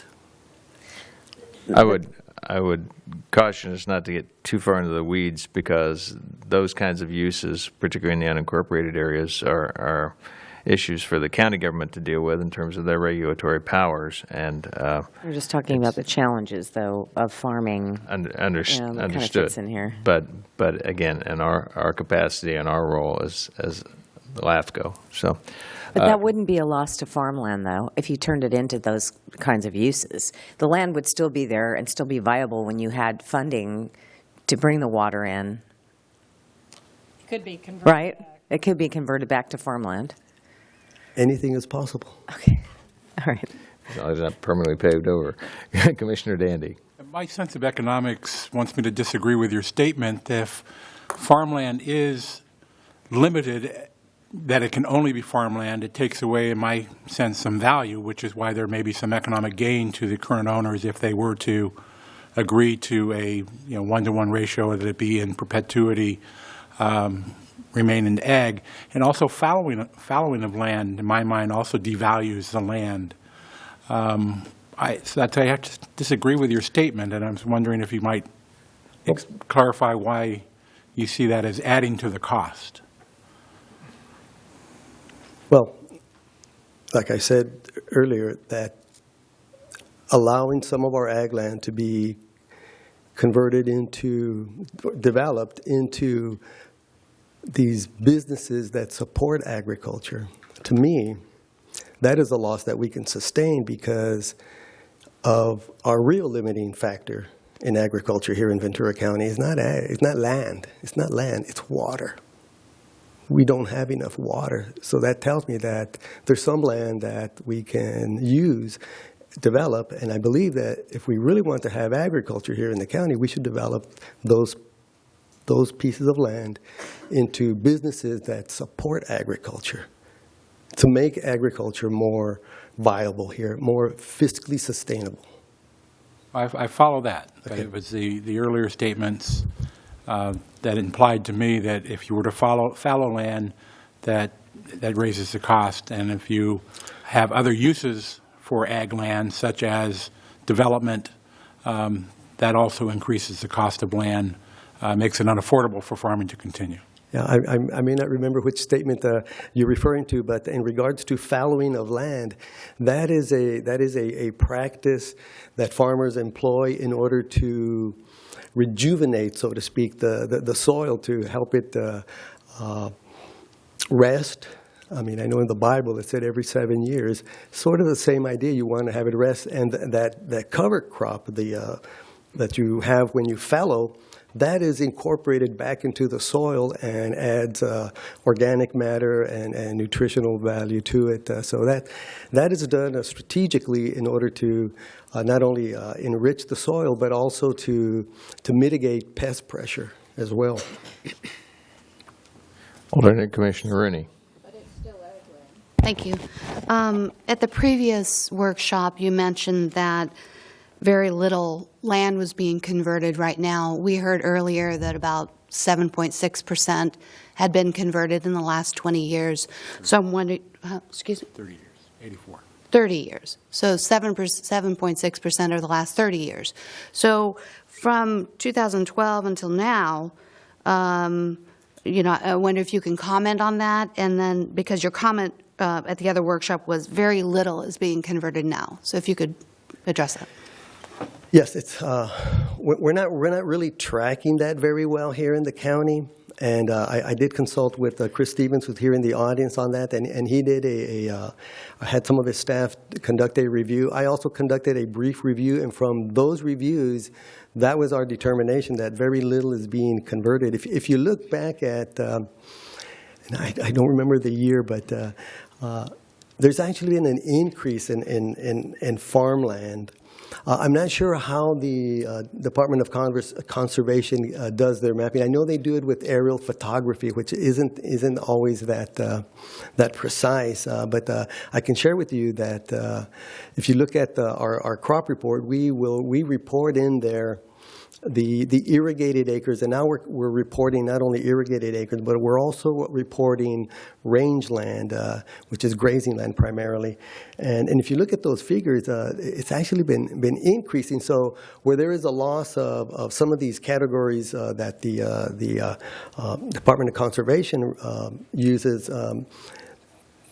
there's more ag land now because we're opening up either on hillsides or areas that weren't previously farmed. I know that right now, because of the drought, new sources of water have been sought out and found. I know this one example here where there's another 100 acres has been opened up into ag land, and actually the Department of Conservation called me to ask me to verify what the crop was on that, because we issue restricted material permits and operator identification numbers, which allow people to use pesticides, and really in today's world, if you're not using a pesticide, you're a gardener, because you cannot farm without pesticides in today's world. And so I believe our figures are the most accurate as far as what is being farmed, and we don't care what the designation is. We don't care what the zoning is. If you're farming, whether it's open space or ag land, whatever it is. We have accurate figures to show how much is actually being farmed.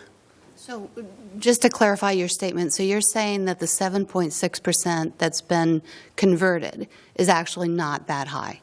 I can't really speak to that. I would have to do some more study of how they develop their figures and what they look like and what they do.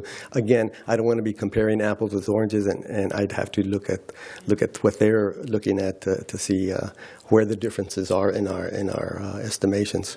And those numbers you had run, though, Henry, in terms of conversion, were only for the unincorporated area, because Mr. Stevens' shop was looking at incorporated areas as well?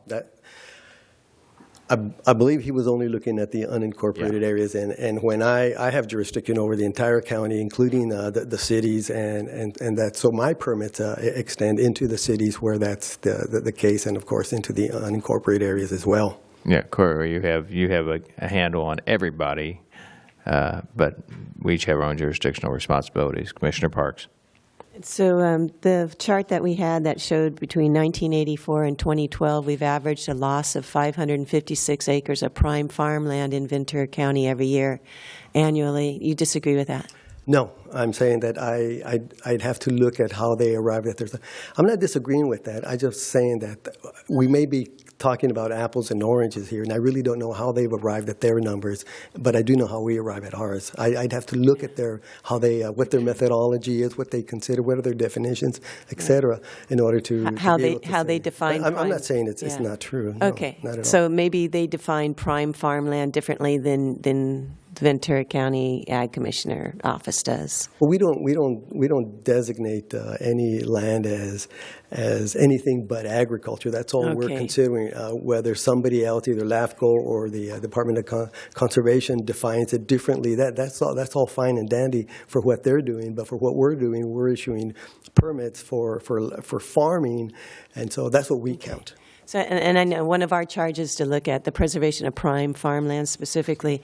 I do appreciate what you're saying regarding the difficulty in farming, and it comes down to dollars and cents. You know, that you have to be able to afford to be a farmer, and it's very expensive when the land value is so expensive.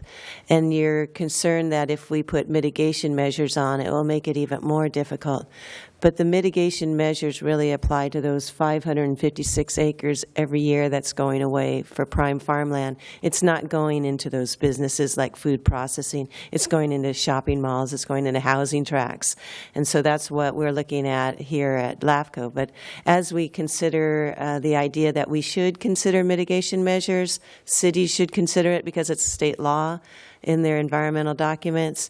We should also understand that if it's for food processing facilities, for example, something that's going to help the agriculture industry, that might be something to look at separately, but we have not had that at all.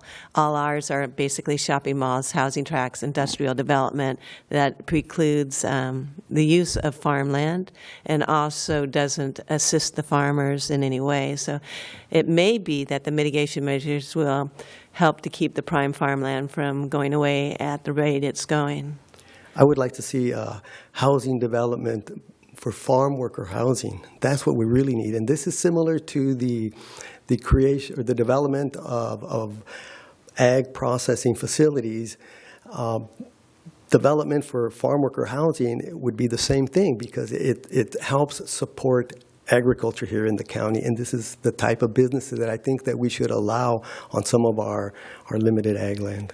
And again, that's good to know. Things that can help the farmer is one thing, but that's really not what we're seeing here when we're seeing conversion of farmland. But those are important to realize that they should be considered with a separate eye.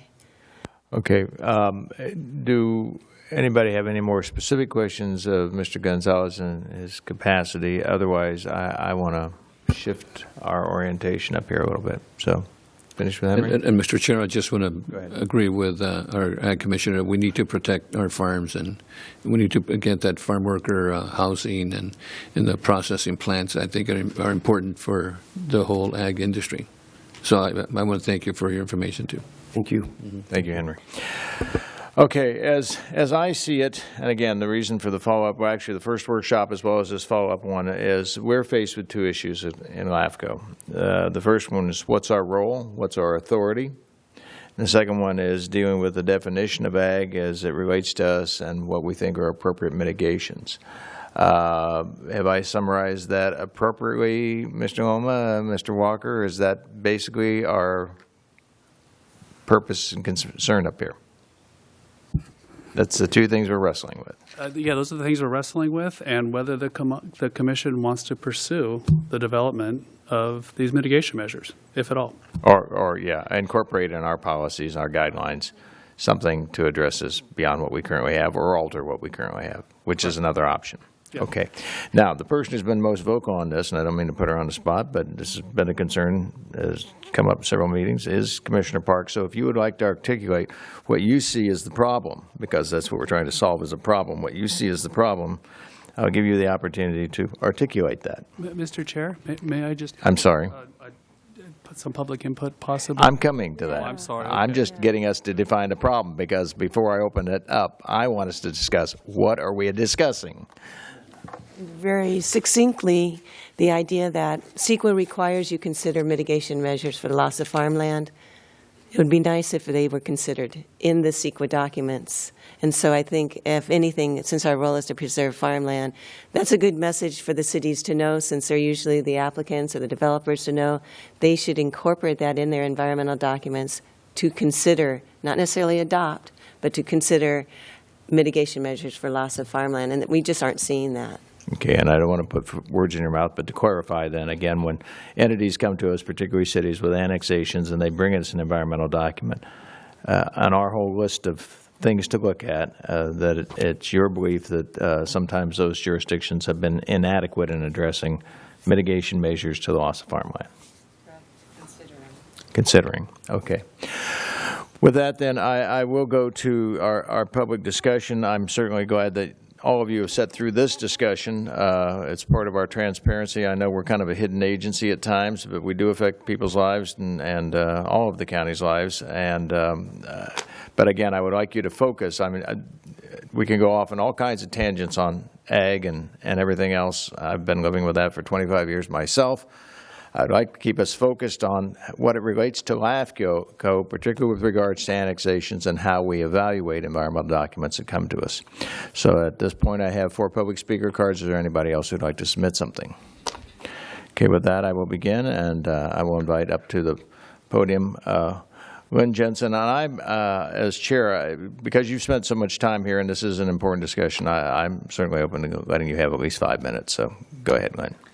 Thank you, Carl. I appreciate that. CoLab has 450 members throughout the county, and over 60% of those are farming, generally farming and related businesses. And the discussions today were actually very enlightening, and I appreciate that, particularly Michael Walker. I just wanted to kind of say what I got out of his presentation, and one of them is that land use planning is not within LAFCo authority. And also in all of the conservation easements and other mitigation measures that would come up, economic feasibility will be the key consideration. And I think the last time when we talked about the Orange County 2015 case law, it also talked about the fact that in Orange County the cost of raw land is exorbitant and the replacement cost is prohibitive, and that there the conservation easements are really a non-starter, and it's possible that it would be infeasible in most coastal counties because of the price of land. The Commission cannot require mitigation measures, as they said, as that would regulate land use, and you could only deny a project. I also appreciate very much Henry Gonzalez's testimony in that land is not a confining factor of agriculture. Water is the confining factor, and it has to be economically feasible as we go along. John Lowry, the last time, he did state that agricultural conservation easements must keep land in farming in perpetuity. I think that's very important that we don't create open space easements, because that does not mitigate for the loss of agriculture. The discussion of the 4 LAFCo policies today was actually very interesting. With the mitigation one-to-one policies, none of these counties that we were talking about have curb lines. And what was most interesting is that Stanislaus calls the voter boundaries part of mitigation in their process. We think that the curb lines really do take away development rights, and it would be difficult to sell those rights within the curb. Again, agriculture is a business, and we think it would be better served by improving our county general plan to facilitate agricultural production, maintain water resources for agricultural production, reduce the ag-urban conflicts, and also that commitment to farm worker housing that's very important. And we also think we should be promoting research opportunities here. Mitigation is already addressed through the CEQA process, and it does not need, in our opinion, to be duplicated in LAFCo. The mitigation is required in the Limonera East Area 1 project. I actually looked at the mitigation there, and there was both mitigation for both agriculture and open space. And in talking to Limonera and actually the city as well, one-to-one would have been unachievable. Just in terms of economic circumstances, they would not have been able to do that project. And the city wanted that project. It's really helpful for the economy in the future. LAFCo already has an existing ag preservation strategy, and it's been working, we think, particularly recently. I don't know about 30 years ago, but we believe it's working now, and we recommend that it stay the same. The best and only way to protect agricultural land in Ventura County is support the business of farming through good agricultural goals and policies in the county general plan. And we recommend that you check out our ballot initiative, Sustain VC. It's a countywide ballot measure on our website, www.sustainvc.org. Our measure focuses on keeping the agricultural industry healthy and productive. And I want to point out that San Luis Obispo, we talked a lot about San Luis Obispo County, they have a very strong general plan, and they just did an agricultural element, and some of our policies were adopted in Sustain BC from San Luis Obispo County. And so those are my comments today, and thank you very much. Okay, and with regards to our honoring or looking at, I don't know if honoring is appropriate, looking at the environmental documents that come forward to us from jurisdictions, particularly cities, urging them to strengthen their mitigation measures or at least to consider them as suggested by Commissioner Parks, would CoLab agree that that's a reasonable thing to ask of the jurisdictions petitioning us in our process? Our problem is that standard of one-to-one mitigation. We think that that will be very difficult in this county, and it sets the bar to a point where cities will really have a difficult time fulfilling their general plans and in the future. Mitigation policies, I think, are already addressed by CEQA, so I'm not sure I understand what the purpose of it would be to have LAFCo add that to their policy. But for our perspective, the preservation policies in Ventura County are very strong, as Henry alluded to. The guidelines for orderly development, a lot of these other counties don't have that, and so they've used the LAFCO mitigation as their tool. I just don't believe we need it here. I think Commissioner Parks has a question of you as well. Yeah, you mentioned that you didn't think that you're concerned that the easements would be in open space instead of agriculture use. And my question is, do you think that it's potentially feasible to have the buffer be in agriculture use and also be a buffer? For example, I know like in Somas there was a tree orchard adjacent to the homes, and that seemed to have been a good buffer for the residents, that could have been an easement and a buffer. Do you think there's potential to have both? I think that right now what you're seeing is a lot of urban interface conflicts, and it's not generally with tree crops, it's generally with row crop land, and it's really becoming intense around schools, and that's another thing that's in our ballot initiative. We believe there should be some kind of a buffer use, but the problem is the schools are right next to the agricultural land, and the fences of the people that live there are next to it. So we think there needs to be some kind of accommodation for rural buffer uses. We can't have the farmers have to fallow their land for that. It really needs to be some kind of, I think, county rural buffer use in between. And the rural designation in the county really was meant to be the buffer between residences, schools, and agriculture, and it just isn't there. And so that's one of the things that we really propose, because we don't want to see more residential subdivisions or commercial subdivisions on ag land, unless they go through all these mitigation measures as it is. But we really do think there should be some kind of buffer use that doesn't make the farmer pay for that buffer. Yeah, agreed. It would be nice if we had a buffer policy, that's required, and but just allowing for development next to schools in lieu of having any farmland, it's another question. Well, yeah, and the problem is a 300-foot buffer isn't going to make it anymore, because these entities are talking about a quarter mile, a half mile, a mile buffer, and that really is going to bite into the ability of farmers to farm their land. Right. I think ours is 300 feet, and yeah, we go down to 150. But that's what we're hearing people are calling for, so thank you. Commissioner. So Lynn, what kind of buffer are you talking about in your initiative here? The initiative would allow properties that are directly adjacent to schools that are also directly adjacent to an urban boundary line, like either a curb or a sphere line or a city boundary. So they're really properties that are trapped into the urban interface, to allow them to come up with some kind of for the Board of Supervisors, to allow them to come up with some kind of a rural buffer use. Oh, okay. And just to be exempt, yeah. And that way the farmer would not have to just fallow their land, because I think that's where this is heading, is that they won't be able to farm that land anymore. And that they wouldn't have to pay for that buffer. They could actually have some kind of a use that this Board of Supervisors would agree to, but it would not allow any kind of annexation or residential or commercial use without going through a vote of the people and having it go into the city.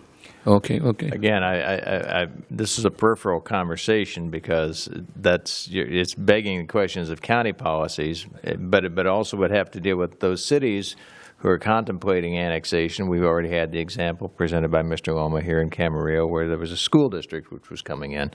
And we understand the interrelationship, but with mitigation of loss of farmland, which is what the focus of this workshop is, and our role in annexations, it's a sidebar issue of what our other actions do to farmland. And so I don't want us to go too far astray. To a certain extent, we're trying to discourage people coming to you for annexation of farmland, which is, I think, kind of part of your policy as well, to establish mitigation procedures that discourage people to coming to you from annexation. And it gives the city some guidelines, too. Understood. And, of course, there will always be the farmer who's run the course and said, I don't want to do this anymore, and is knocking on a city's door, and they're adjacent, and they say, I've got something else. It's time to develop this. My kids don't want it. Nobody else wants it. And that begs a greater question of what happens to that farmland. So I just want to say that it's generally in the general plan process. It's not just a developer coming to the city and saying, hey, I'm done, I want to develop. It's really part of the general plan process, and we think that's where it should be, and that it should be an agreement between the city and whatever property they think they should develop. Right. In terms of looking at our annexation process. Just say, for the record, the initiative would exempt from a vote of the people, would exempt SOAR requirements on land next to farmland, next to schools. But not within the city, not for any urban use, but only to allow some kind of rural. That's the exemption next to schools, is you don't need to go to a vote of the people anymore, so it could be converted without a vote of the people. To some kind of, not to an urban use, though. Yeah. It doesn't specify that. No, it does, because you cannot go to an urban use in the city without going through a vote of the people. So anyway, thank you. Okay, we've got a forum for a public service announcement or something going up here. Other questions? Any other questions of Ms. Jensen? All right, we'll move on. Patty Waters.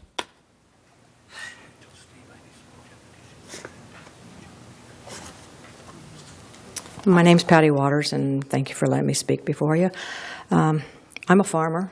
I should be thrilled to listen to you talk about preserving farmland, but basically every time I hear somebody talk about preserving farmland, they're really not talking about preserving farmland.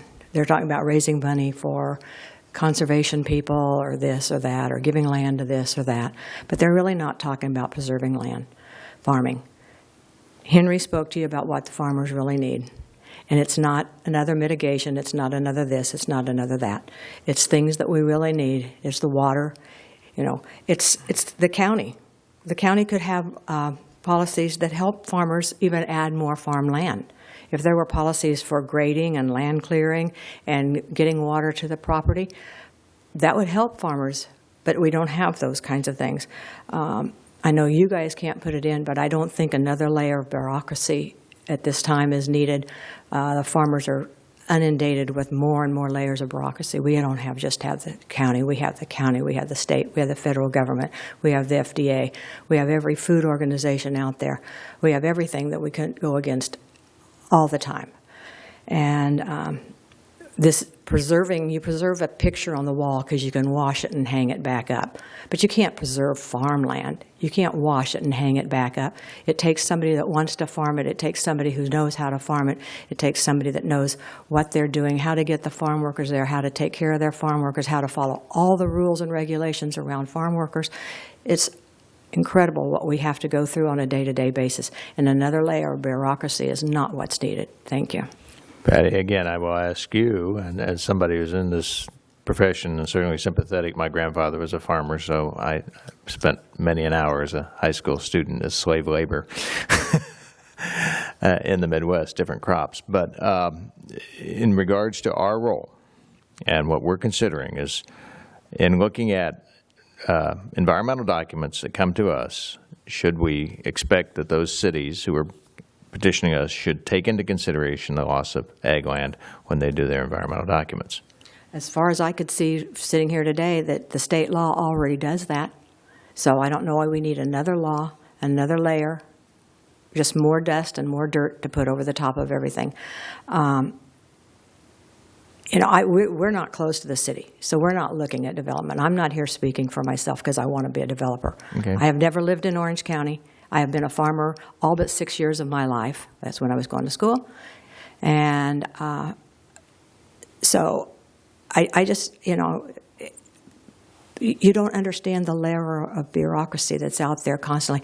And if you start making people go okay, it's in the city, it's really surrounded by houses already, and all those people in those houses are calling up and complaining, and their kids are running through, breaking sprinklers, they're picking your fruit, they're breaking your trees. and you have to deal with this on a day-to-day basis, and then they run through you, and they break their leg, and now they sue you because they broke their leg on your property. These are all things that we have to do, we deal with on a day-to-day basis. You know, oh, we just wanted to ride our horse through your farm. Excuse me, those are avocado trees. You can't ride your horse there. How do I tell them that? You know, we had a horse farm next to us, and they were dumping their horse manure across the fence. Okay. We have to tell them how to stop it. We have to work with them. We can't be here telling everybody else what to do. But if they're inside of city limits or inside a curb, and then they have to go out and buy farmland to do that, well, that can raise the price of farmland because now all these people that are inside the curb lines that want to develop that probably should because they're already strapped and can't really farm there any longer. I only know of a couple places, and I don't even know the owners of them, but they're in Ventura City, and they're surrounded by houses on all the sides, and you know, basically they're stuck there. You can't pick up your farmland and move it anyplace, because if I could pick up my farmland and move myself, I'd be out of California faster than you could shake a stick. But anyway. Okay. So you know, everything that you do raises the cost of everything that we do. Understood. Any other questions of Ms. Waters from anybody? Okay. Thank you, Patty, for your testimony. The next person I have is Angela Bonfilio Allen. Angela.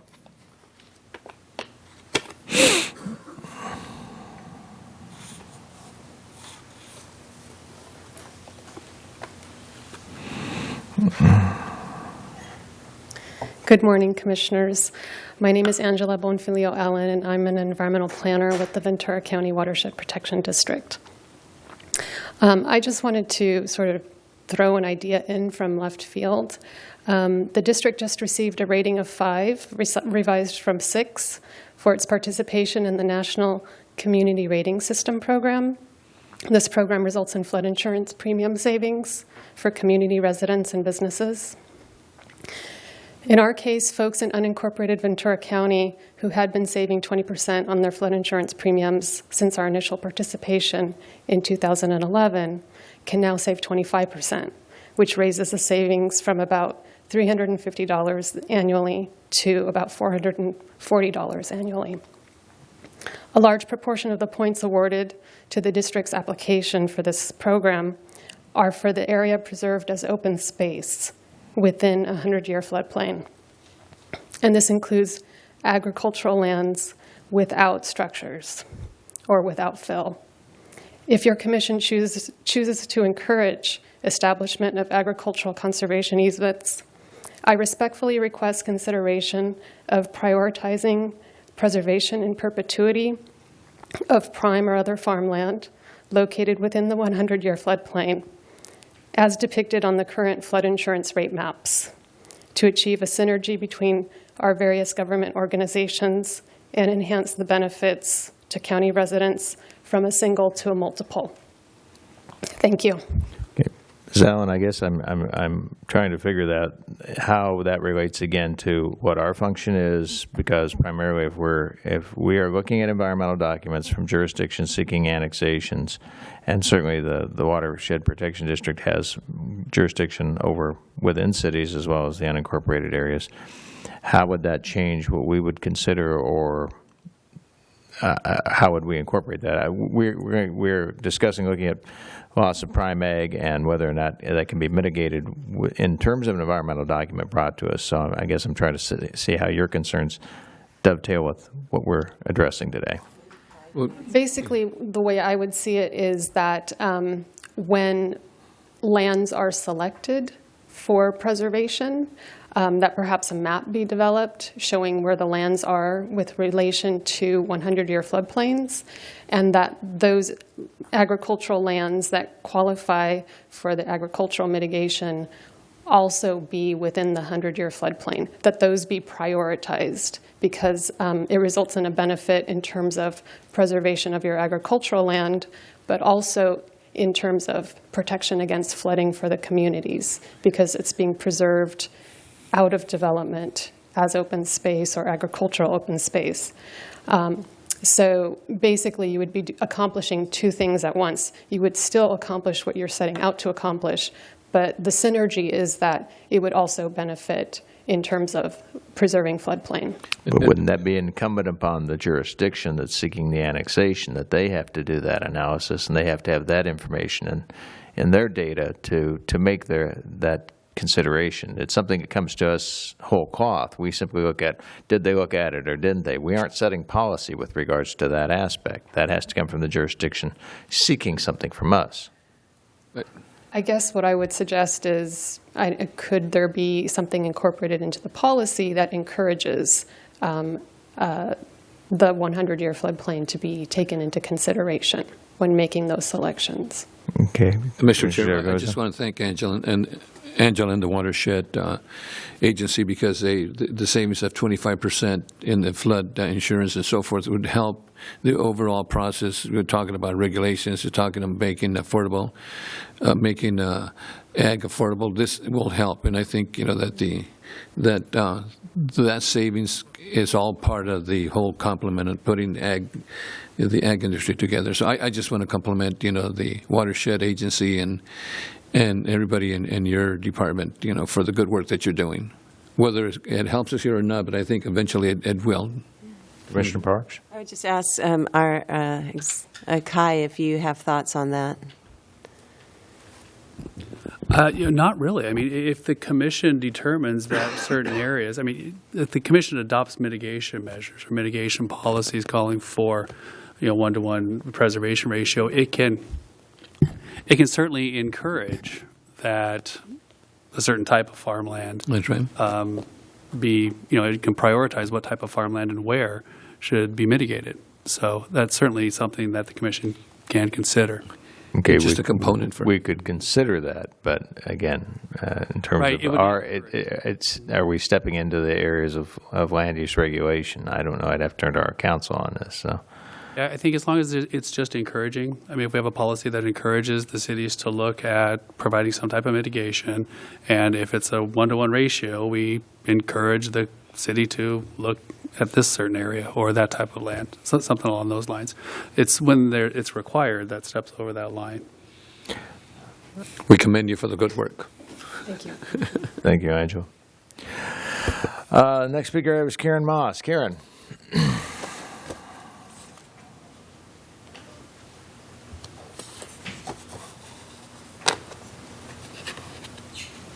Good morning. I'm an appraiser who specializes in complex properties, including agricultural conservation easements, and I also have some development interests in the county. And I'm the author of a research paper that was published on the subject. The title is Understanding Conservation Easement Valuation. It was published by the International Right-of-Way Association. I think you can find it on their website. As far as I know, those cases that we didn't get into details about today require that all environmental impact reports and all environmental documents consider the mitigation of farmland, because it was found to be, by the appellate courts, to be an appropriate means of offsetting the loss of farmland. So instead of saying that it was an unavoidable consequence that where a mitigated negative declaration was sufficient, it now has to be studied as in a limited scope EIR, whatever they call those, Carl. So I think you're going to see them as a rule. I don't think you're going to see them occasionally or when the council thinks so. I think they have to do it. And that's what we've found. That's what we've spent a fortune doing. We've had to write a focused EIR. And we can't have, but we would have had a mitigated negative declaration if we'd been conducting the matter prior to those court cases. So the beginning one was Masonite Corporation versus Mendocino, as you might remember, and then the other one was Friends of the Kings River versus Fresno. Those are the two that I've studied. I mean, council said there are 3 others. I'm sure I've seen those. And as far as the state goes, I've had a lot of contact with the farmland mapping group, and I wanted to know, well, how do you end up with these fantastic numbers when, say, Ventura hasn't annexed anything that was outside their sphere of influence in decades? How can that even be, right? I mean, and I said, there's this nonsensical number, and they explained to me at great length and offered to come down and explain it to everybody at a farmland workshop at the county, but the county declined. And what they said they do is they have students at Sacramento State or something that are interns that look at aerial photos. So for example, over off Olivas Park Drive by the railroad, by the auto center in Ventura, there's an industrial park, but there was a big chunk of maybe 20 acres of industrial land, zoned industrial in the city limits for decades, that was farmed, which, by the way, is illegal under city Ventura's ordinances. You can't farm in industrial land. And they would count that. That's obviously farmland from the air. And then when the Allied Beverages, a major employer in Ventura, wanted to develop it, they did. And then presumably the students decided that that was a conversion of farmland for their purposes. And they made it very clear that is their concern. They're not concerned with the zoning changes that your group is concerned with. And that's why you have this big disconnect between something like 60 acres a year for the past, since 2000, at 1,300 acres divided by 16 years, and the numbers they've come up with. So I think you're targeted in on that. Nobody ever asked about what coastal's policies are. I don't know why that isn't in your study. And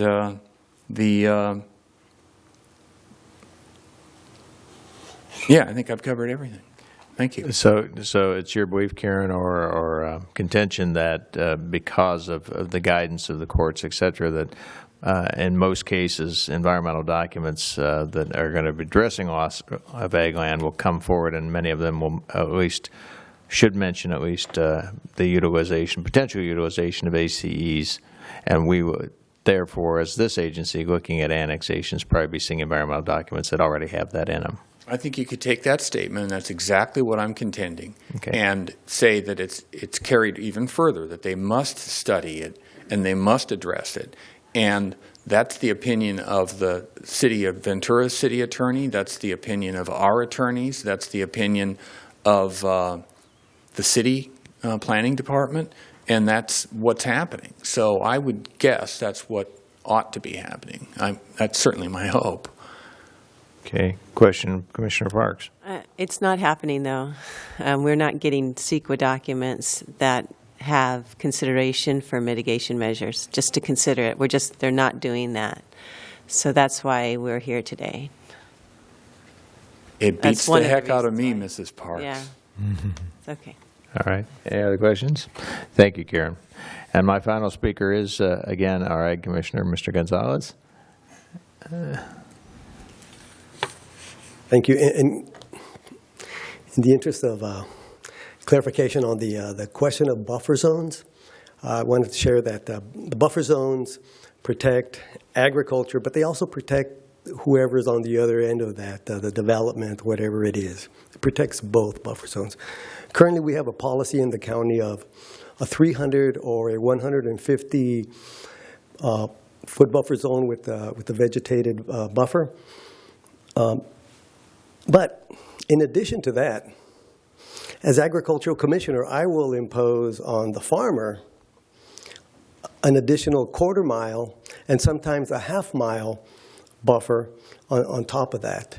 And so anytime there's a sensitive development, such as a school, housing, there's additional buffers. So if for instance, the buffer were, and it's always on the developer's property, not on the farmer's property, but then I put another buffer on the farmer, and it can be either from a quarter mile to a half a mile. And I just want to share that so you can have a better understanding of buffers and how they occur. And because your jurisdiction is countywide, you can impose that within cities as well as county. Yes. And unincorporated areas. Yes. So what can the farmer do with that buffer? They're limited. It really depends on what they're growing and what pesticides they're trying to use. There's additional buffers on pesticide labeling that also limit what the farmer can do within that area. They can still farm, however, there's limitations as to how and when. I see. So So it's monitored and controlled. It's in a controlled environment, that buffer? Yes, it's on the farmland adjacent to development. Okay. Commissioner Parks?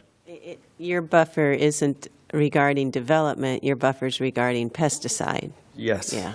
So, Yes. and that's by state law. You're not supposed to spray pesticides with certain distances. Well, right? in some cases, pesticide law, but also a condition that the Ventura County Ag Commissioner imposes on growers as well, based on my own authority. Commissioner Zaragoza? If it's Andrea, if it's a ag, can it be organic within the 300? Certainly. If that's the preferred use? Certainly. Well, if you're in that situation, you can do that. But there's other issues with that. What some folks don't always understand is that even if it's organic, does not mean that pesticides are not used. Pesticides are used with organic farming, and in many instances, there's more pesticides applied more often when it's organic Than than conventional. Yes. But that's allowed within the 300 foot buffer. There would be other restrictions, but there would not be these large buffer restrictions. Restrictions. Okay.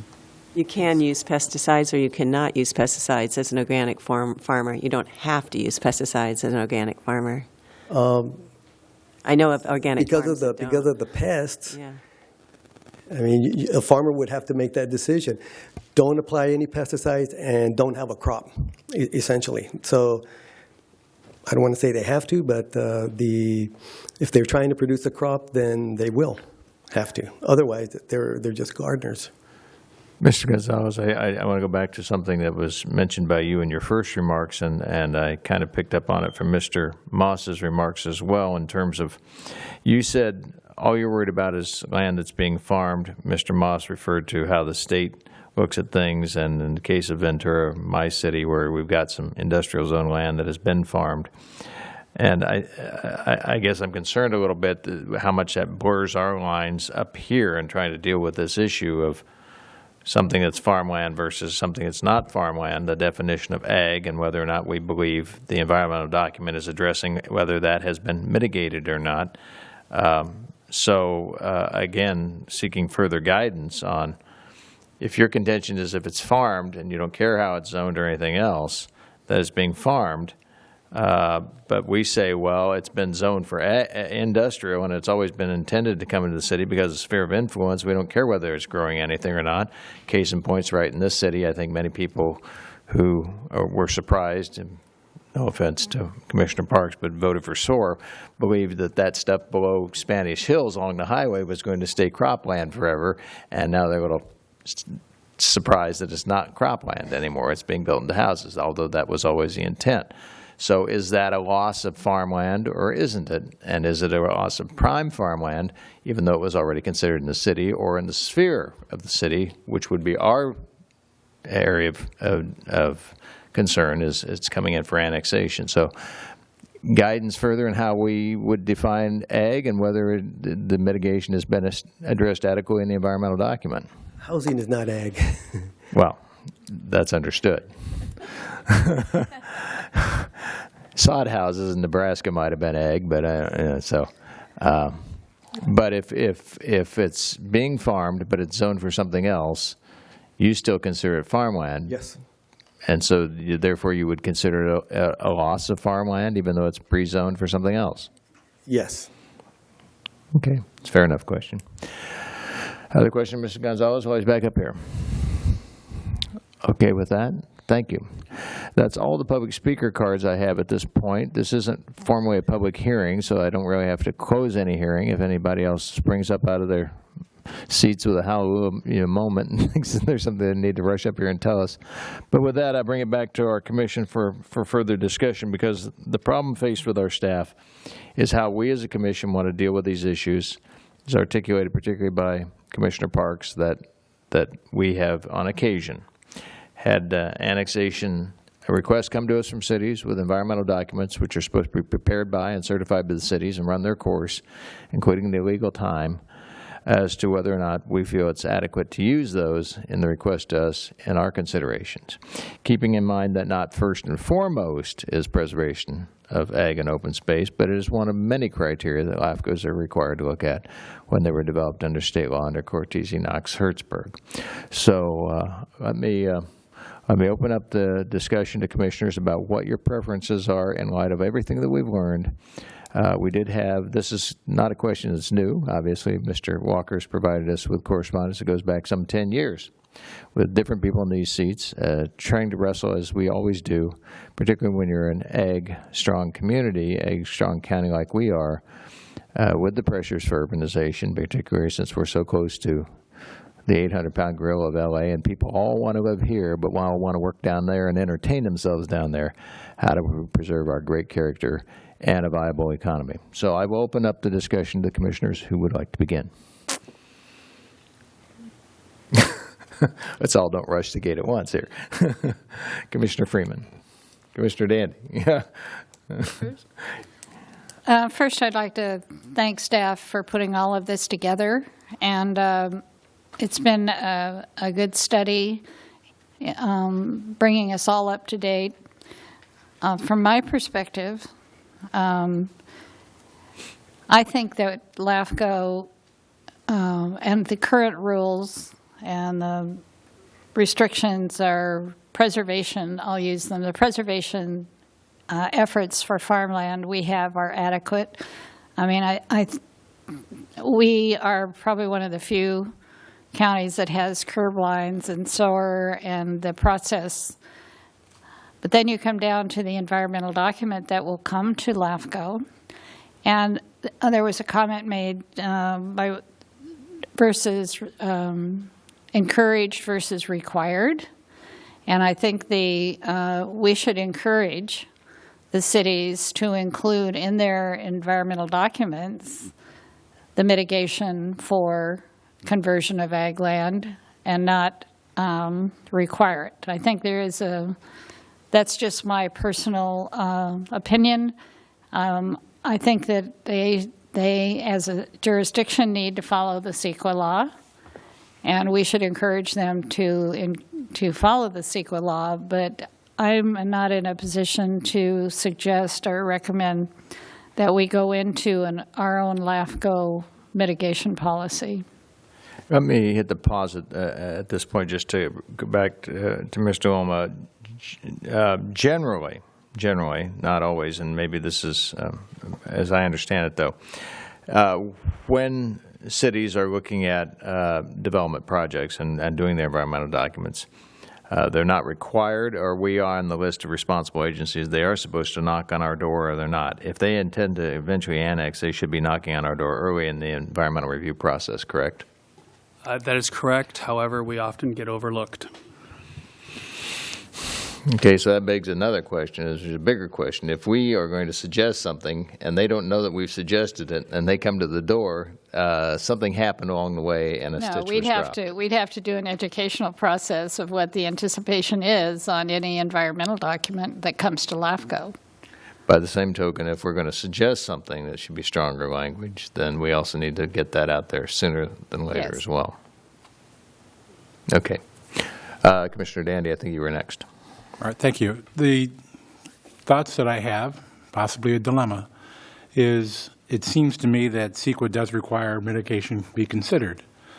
If LAFCO is not part of the process and therefore LAFCO is not advising cities primarily that such mitigation should be considered in their CEQA document, when something comes to LAFCO, then LAFCO is in a position basically to just simply reject the project.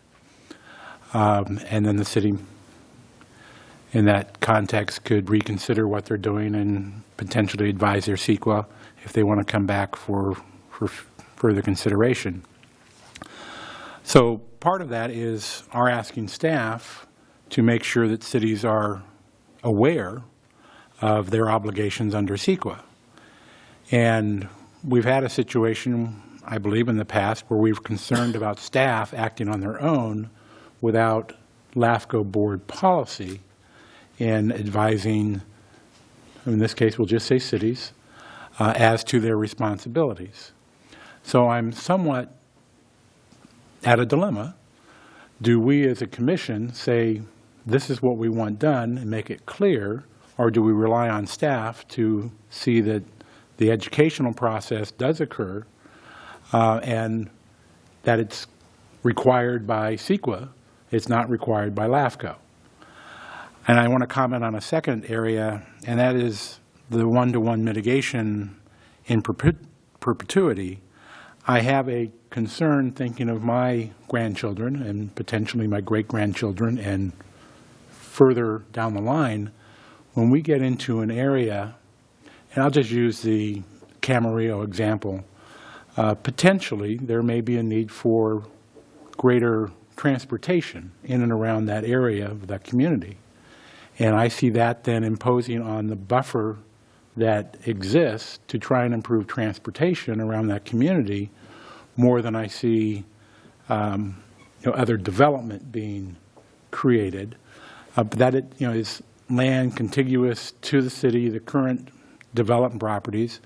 And if we were to put in a easement on that land forever, then I think we are tying the hands of the city of Camarillo from looking at what makes sense in their community just to try and deal with an issue of transportation. So I have concerns about where this one-to-one type mitigation, if it is considered and if it is done, would actually take place. And I don't know that that's our role at all. I think it falls to the agency that's coming forward. But and I think that's where the 100-year floodplain may come in as a example of where such type of mitigation might be considered. So those are my comments. Thank you. Commissioner Zaragoza? Well, I want to thank staff, for bringing this before us too, and I think that the two things that we're considering is our role on ag mitigation and so forth. But I think what we need to do is work with the cities. I know I was a LAFCo member before as a city council member, and one of the concerns that we had was that the city planning departments were not working with LAFCO. And I'm not sure if we worked on that anymore, but I think that having the cities work with LAFCO on CEQA and other planning issues would really help us tremendously. And the one-to-one mitigation process, I'm not sure, I really have some concerns yet whether we should do that or not, because there's as was shared by the public, there's quite a few concerns that people have on the one-to-one mitigation. But I think it would be great if we did work on that. If we have 5 acres that are going to be developed, can we then replace it with another 5 acres? That might be something to look at. But I'm really have some concerns yet right now regarding the one-to-one mitigation. Commissioner Parks. Thank you. We had a workshop back in 2006, right, on this, and in that there was a discussion paper. Here we've talked about 2 types of mitigation measures, in lieu fees and then easements, but this has a bunch of them.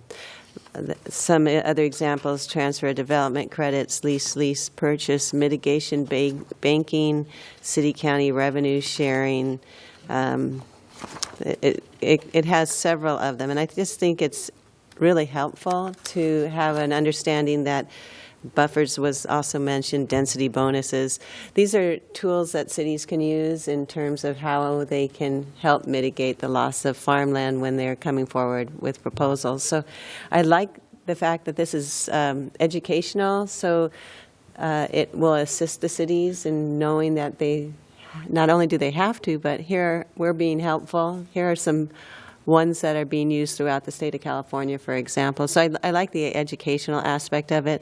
We're not imposing anything, whether it's one-to-one, which doesn't actually mitigate because you still have the loss of farmland. I think that having this available would be helpful to the cities. I do appreciate the public comments, the speakers from the public that came today. It helped me to learn more about what is out there, what the perspective is of the farming community, also of the development community, what they're looking at. It was really helpful for me. You always learn something, and I also thank staff for bringing this forward. I think you did a really good job of synthesizing the last one we just had. But I do think we are at a situation where we're seeing, as Commissioner Freeman pointed out, projects coming before us that haven't met the CEQA requirements. And it would be helpful, since that is our charge, in terms of protecting farmland and open space, that CEQA mitigation measure. There's a lot of CEQA mitigation measures, requirements out there. So seeing that the one that references farmland and open space is followed, that's our mission on LAFCo. So I think educating the cities would be a good one, and reminding them that this is a requirement, and those are what we want to see in the documents that come forward to us. Alternate Commissioner Rooney. Thank you very much. As we're talking this morning about preservation of land and protection of farmers and everything, I took that really to heart this morning as I was listening, and we've heard it from our agricultural commissioner that there are a number of policies and measures that are already in place and guidelines, from the cities to the county to LAFCo's own policies to CEQA to the national level policies that our farmers have to work with. And it feels like to create yet another mitigation policy creates that additional burden for our farmers. And I don't know how much that protects our farmers and the land that they are trying to work with. Being the most expensive row crops here in the state of California is something that we're challenged with. And so to add another layer of bureaucracy, like the one farmer said here this morning, would add more cost to the cost of doing business here. From a public policy perspective, to rely upon 4 counties out of 58 in the state that have a mitigation policy, that our executive director said that the policies are in their infancy and that the policies are rarely used. I wonder, why is it necessary that we look at adopting a mitigation policy right now for LAFCo? So with those, knowing that LAFCo can waive our policies with the majority of this board, as the agency allows, I don't think that it's necessary to do that, and it just creates one more burdensome process for our farmers. Commissioner Parvin, you'd like to weigh in? Sure.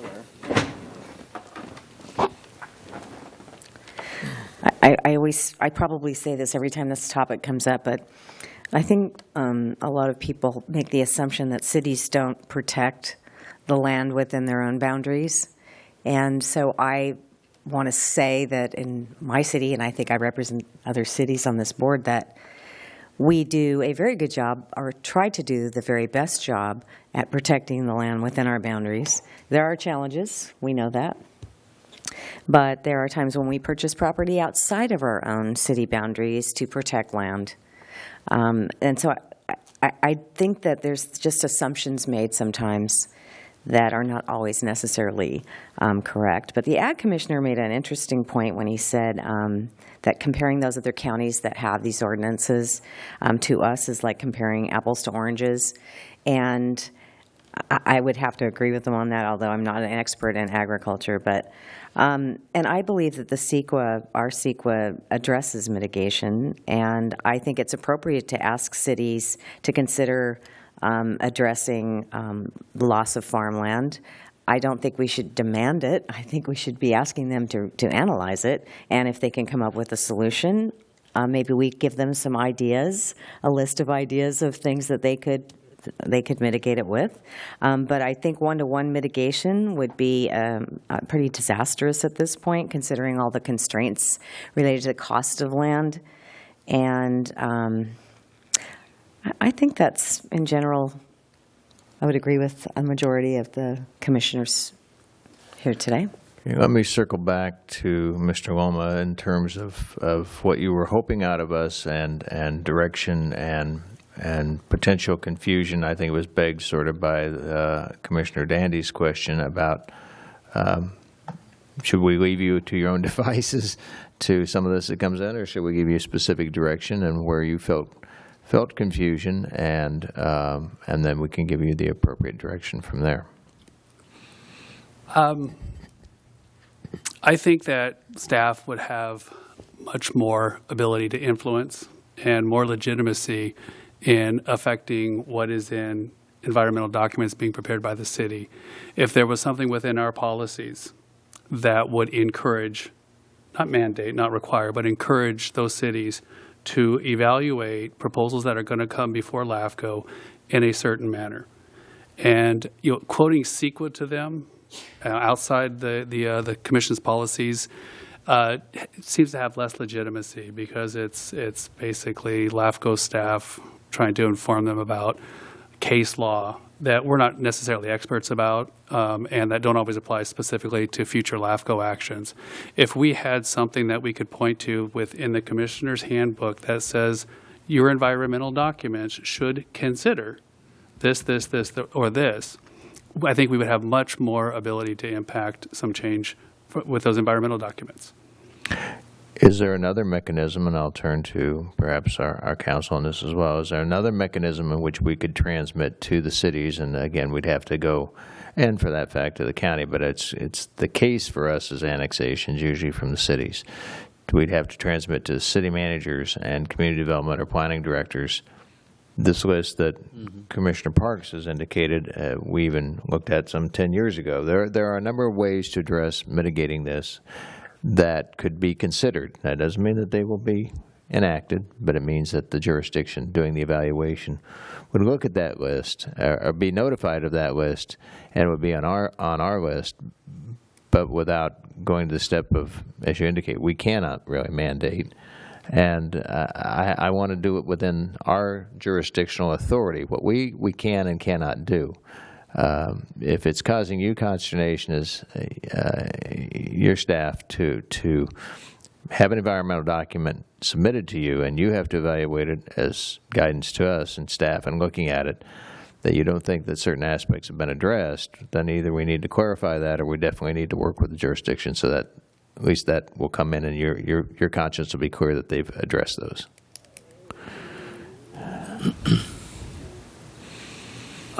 Yes, right. Yeah, I mean, if we had something specific to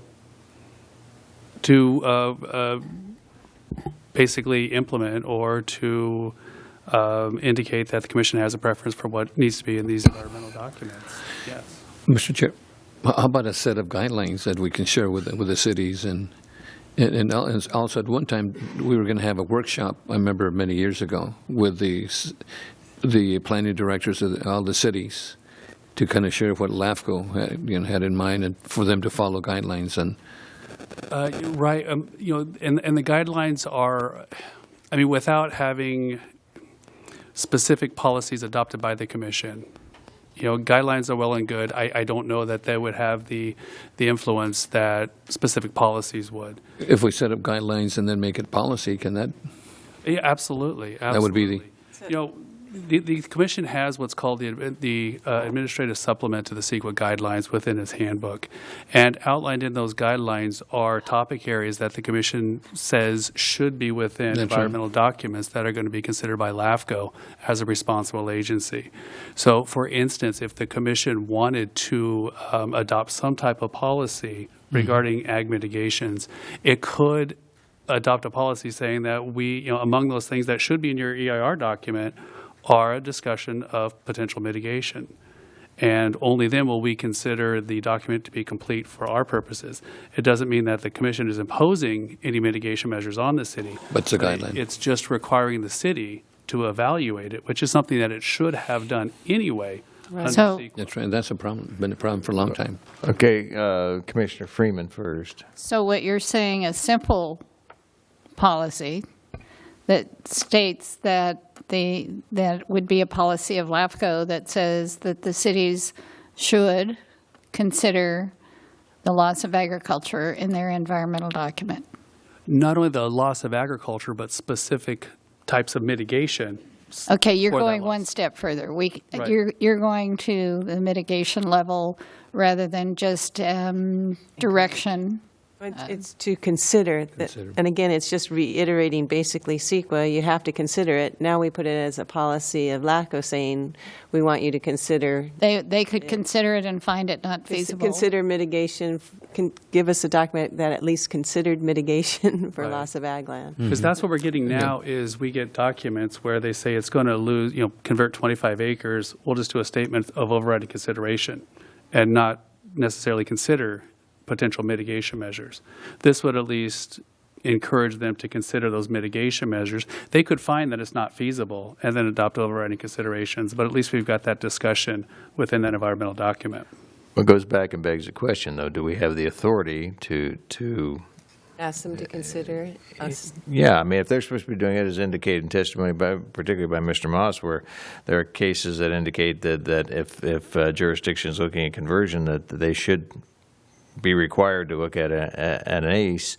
I mean, I understand our concern and dilemma of staff, and certainly I think you're on something that's somewhat viable, Commissioner Parks. But I mean, I get really antsy about us saying to jurisdictions that we gave you this list and you have to look at it, and if you didn't look at it and didn't consider it, then when you get to our doorstep, we're going to close the door because you didn't consider it. It wouldn't be specific to the list, but I think what I'm hearing Kai say is that we can send a letter, but they won't give it the weight as if this is actually one of our policies. We want you to consider mitigation measures for the loss of ag land, whatever those mitigation measures are. But the fact is that gives us a little bit more strength because LAFCO wants you to consider mitigation measures for the loss of ag land. That's something we want to look at when they're bringing it forward. So it does give it an extra step of cooperation from the cities if we're saying this is something we'll be looking at as LAFCO commissioners to see if you incorporated consideration for mitigation measures as opposed to just sending them a letter saying, hey, by the way, CEQA says you have to. Alternate Commissioner Rooney. So we could have Thank a you. policy that didn't include mitigation, a regulation that the environmental document should review the loss of ag, any loss of ag or open space. Right, and that is in our policies now, that it should include that, yes. Okay, one at a time. I was giving the floor to Commissioner Rooney. I just want to ask a couple questions about the city process of what happens and when the applicant goes to the cities. Does the city then require them to consider mitigation, in our cities? So if it's there, and then it comes to the county, and the county says, hey, you need to consider this too, and they come in their CEQA documents and their EIRs or whatever, I mean, as staff is looking over those, they can evaluate the EIR and say, is it addressed in here? I mean, what you've talked about in previous meetings is that you do meet with applicants in advance of coming to LAFCO to let them know what's going on. It seems like that's a great opportunity for you to say, here's not a policy, but this is what we're considering, to avoid that overstepping and overreaching of the LAFCo board, but to allow staff to review the EIR, make comments on it before it comes here and to consider those things. I don't think we need a policy for that. It seems like what we're asking for is to add credibility to LAFCo and leverage what seems like a hammer to me. So in terms of, again, I don't know at exactly what point the contact comes with our staff. Obviously, if somebody's going to contemplate annexation and is talking to the local jurisdiction, that's what they want to do. The local jurisdiction should also be engaging with our staff, but if not, at least the applicant should be guided here. At that point, can you say, we notice that you've got some ag land, or it's being farmed or something, and it's going to be converted, that we would, how do you urge that the jurisdiction going through their process in CEQA would use a list as suggested by Commissioner Parks for potential mitigations for consideration, whether or not they are achievable, or whether they're feasible, or whether overriding consideration said that they're not feasible? Right. We will typically cite the policies that we do have now. When we are involved as a responsible agency in the preparation of an EIR, we will provide comments that say, here are the Commission's policies regarding the preservation of agriculture, and these really should be evaluated in the environmental document and how the project achieves these policies. Generally, they respond, and they do that. Sometimes they don't do it, or they don't do it adequately. And when they don't do it adequately, then that ends up being the environmental document that the Commission is going to be asked to consider. So if we, I guess, I go back to the part about legitimacy. If I quote that we would like the EIR to evaluate all of the Commissioner's policies, but then we'd also like you to evaluate potential mitigation measures because it's required by CEQA, then that's a little bit different than saying the Commissioner's policies also encourage you to look at the evaluation of mitigation measures. So, and that's only if the Commission wants to go down that route of seeing mitigation, ensuring mitigation measures are evaluated in the CEQA documents that come before it. But when you indicate that something hasn't been adequately, I mean, whose determination is that? Is that yours, or is that the Commission's once it's on our doorstep? Ultimately, it's yours. The Commission is the one that will be adopting and certifying and making findings based on that environmental document. But your frustration as staff is that when you receive it, your initial perception is inadequate, and you'd bring it to us stating that. Right. And the Commission, Yeah, and Mr. by Chair. that point, as Mr. Walker said, it's too late to challenge the document. It's, the Commission is stuck with using that document. And you're also still believing that during circulation of the draft or the initial studies or whatever, that your agency, our agency, has been left out by certain jurisdictions and overlooked? Yes, at times. I don't know how we can solve that. Certainly, if a jurisdiction is looking towards annexation inevitably, they ought to be cognizant of that. But absolutely right. Mr. Chair, we've had this problem in the past where somebody comes in with a annexation plan and so forth, and the CEQA document is inadequate. And in the past, when I was as a city council member, they would say, well, how come LAFCo didn't tell us?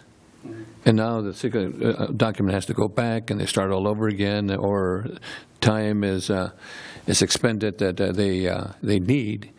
So this guidelines, I think, would help those individuals understand that they have to have the CEQA documents in a 1, 2, 3, 4, 5 order and make sure that everything's adequately documented. So when they come to LAFCO, it helps them out, and it helps LAFCO out and our board members too, to either adopt or not adopt or approve or not approve that item. That's basically more what I'm looking at. But if there's an oversight on the part of a jurisdiction that fails to make contact during the circulation of the draft, and considering that LAFCO is a responsible agency, not the lead agency, how do you handle that? I mean, some of our jurisdictions are relatively small and low in staff, and they got a lot to do, and something gets overlooked, and maybe it's just all I'm looking for is to help them follow those guidelines, not to set policy for them or determine the annexation end of it, but just to make sure that they follow those CEQA processes.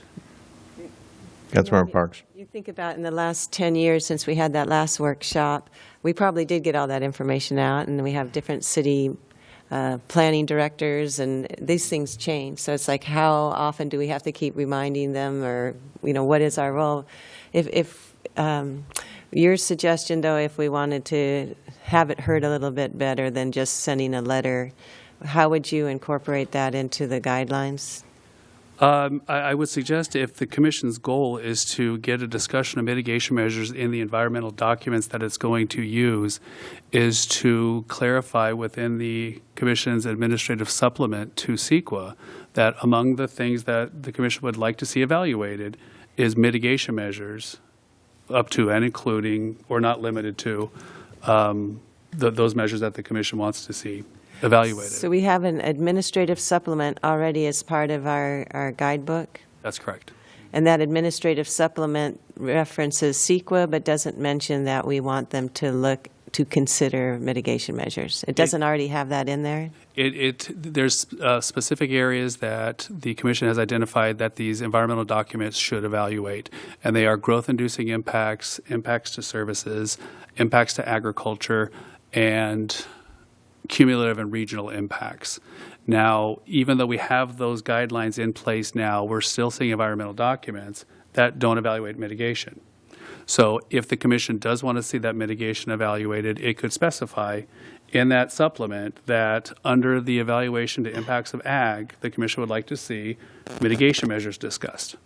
And then in our letters, as a responsible agency, we would be able to cite the commission's policies that they would like to see this in that environmental document.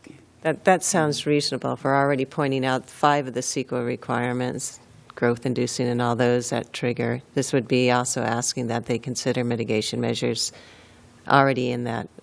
To me, that sounds like it makes sense. We put that in there, and then when we send our letters, we can reference that. Correct. Again, yes. it's consideration. It's not mandating. No, it's and always been. if they put in one line item and said we looked at this, we don't think it's feasible, move on. They can bring us an environmental document that says that. Yeah. Right, and the wording in the Commissioner's Handbook already now says should, that the document should consider this. There is no requirement. But should consider, and it's not a requirement, and does have a list of things that should be considered. Yes. I would ask that we go ahead and add that, make that a motion to add consideration of mitigation measures for loss of ag land as part of the supplement that has lists of what is required in CEQA documents when they come before us. And I don't know if you'd do that at this meeting. It would do it at our next meeting. You can have wording and show us where it would go, and then we can actually approve it at that point. But I think that's a good direction for staff to put forward. Well, yeah, I mean, what's in front of us today was further direction to staff after we went through this second half of this process. I saw something coming out. Is Commissioner Dandy? I was going to say I'd be willing to second that motion that some language be drafted, because I think it would be helpful for us to look at it. That's right. I can't say right now I'm in favor of making it a policy, but I would like to see that language at a future regular meeting so that we could consider it or consider to take no action. Okay, so Concur with that. have a motion to direct staff to work on some language to come back to address what could strengthen or clarify, I think would be even better, our supplement to our guidelines with regards to CEQA information that we've conveyed to jurisdictions, particularly cities, as they do their environmental analysis with respect to impacts on ag. Is that understood? Just All to right. look at language. Just to look at language. Yep. All right. And I could certainly bring some different, proposals, some different types of language for Okay. consideration. I have a motion and a second. So any further discussion on that motion? Everybody understands it? Right? All in favor? Aye. Opposed? Second was Commissioner Bruce. Dandy. I'm sorry. Yes. All right. Now, for staff's purposes, is that adequate for what you were, it's taken us 6 months 2 3-hour sessions and all kinds of testimony to achieve, or is there further direction you'd like out of us? No, we got what we need. Okay, and commissioners, is there anything further that you think we've left unresolved? Thank you. Okay, well then I thank you all commissioners. I thank you public for attending today. I know this is a little scratch your head stuff, as it always is in our county where ag is so important to us, but thank you for giving your time today. Yes, we voted, and yes, unanimously. So with that, we will see us at our regular next scheduled LAFCo meeting, which is April 20th. All right, with that, we stand adjourned. Thank you.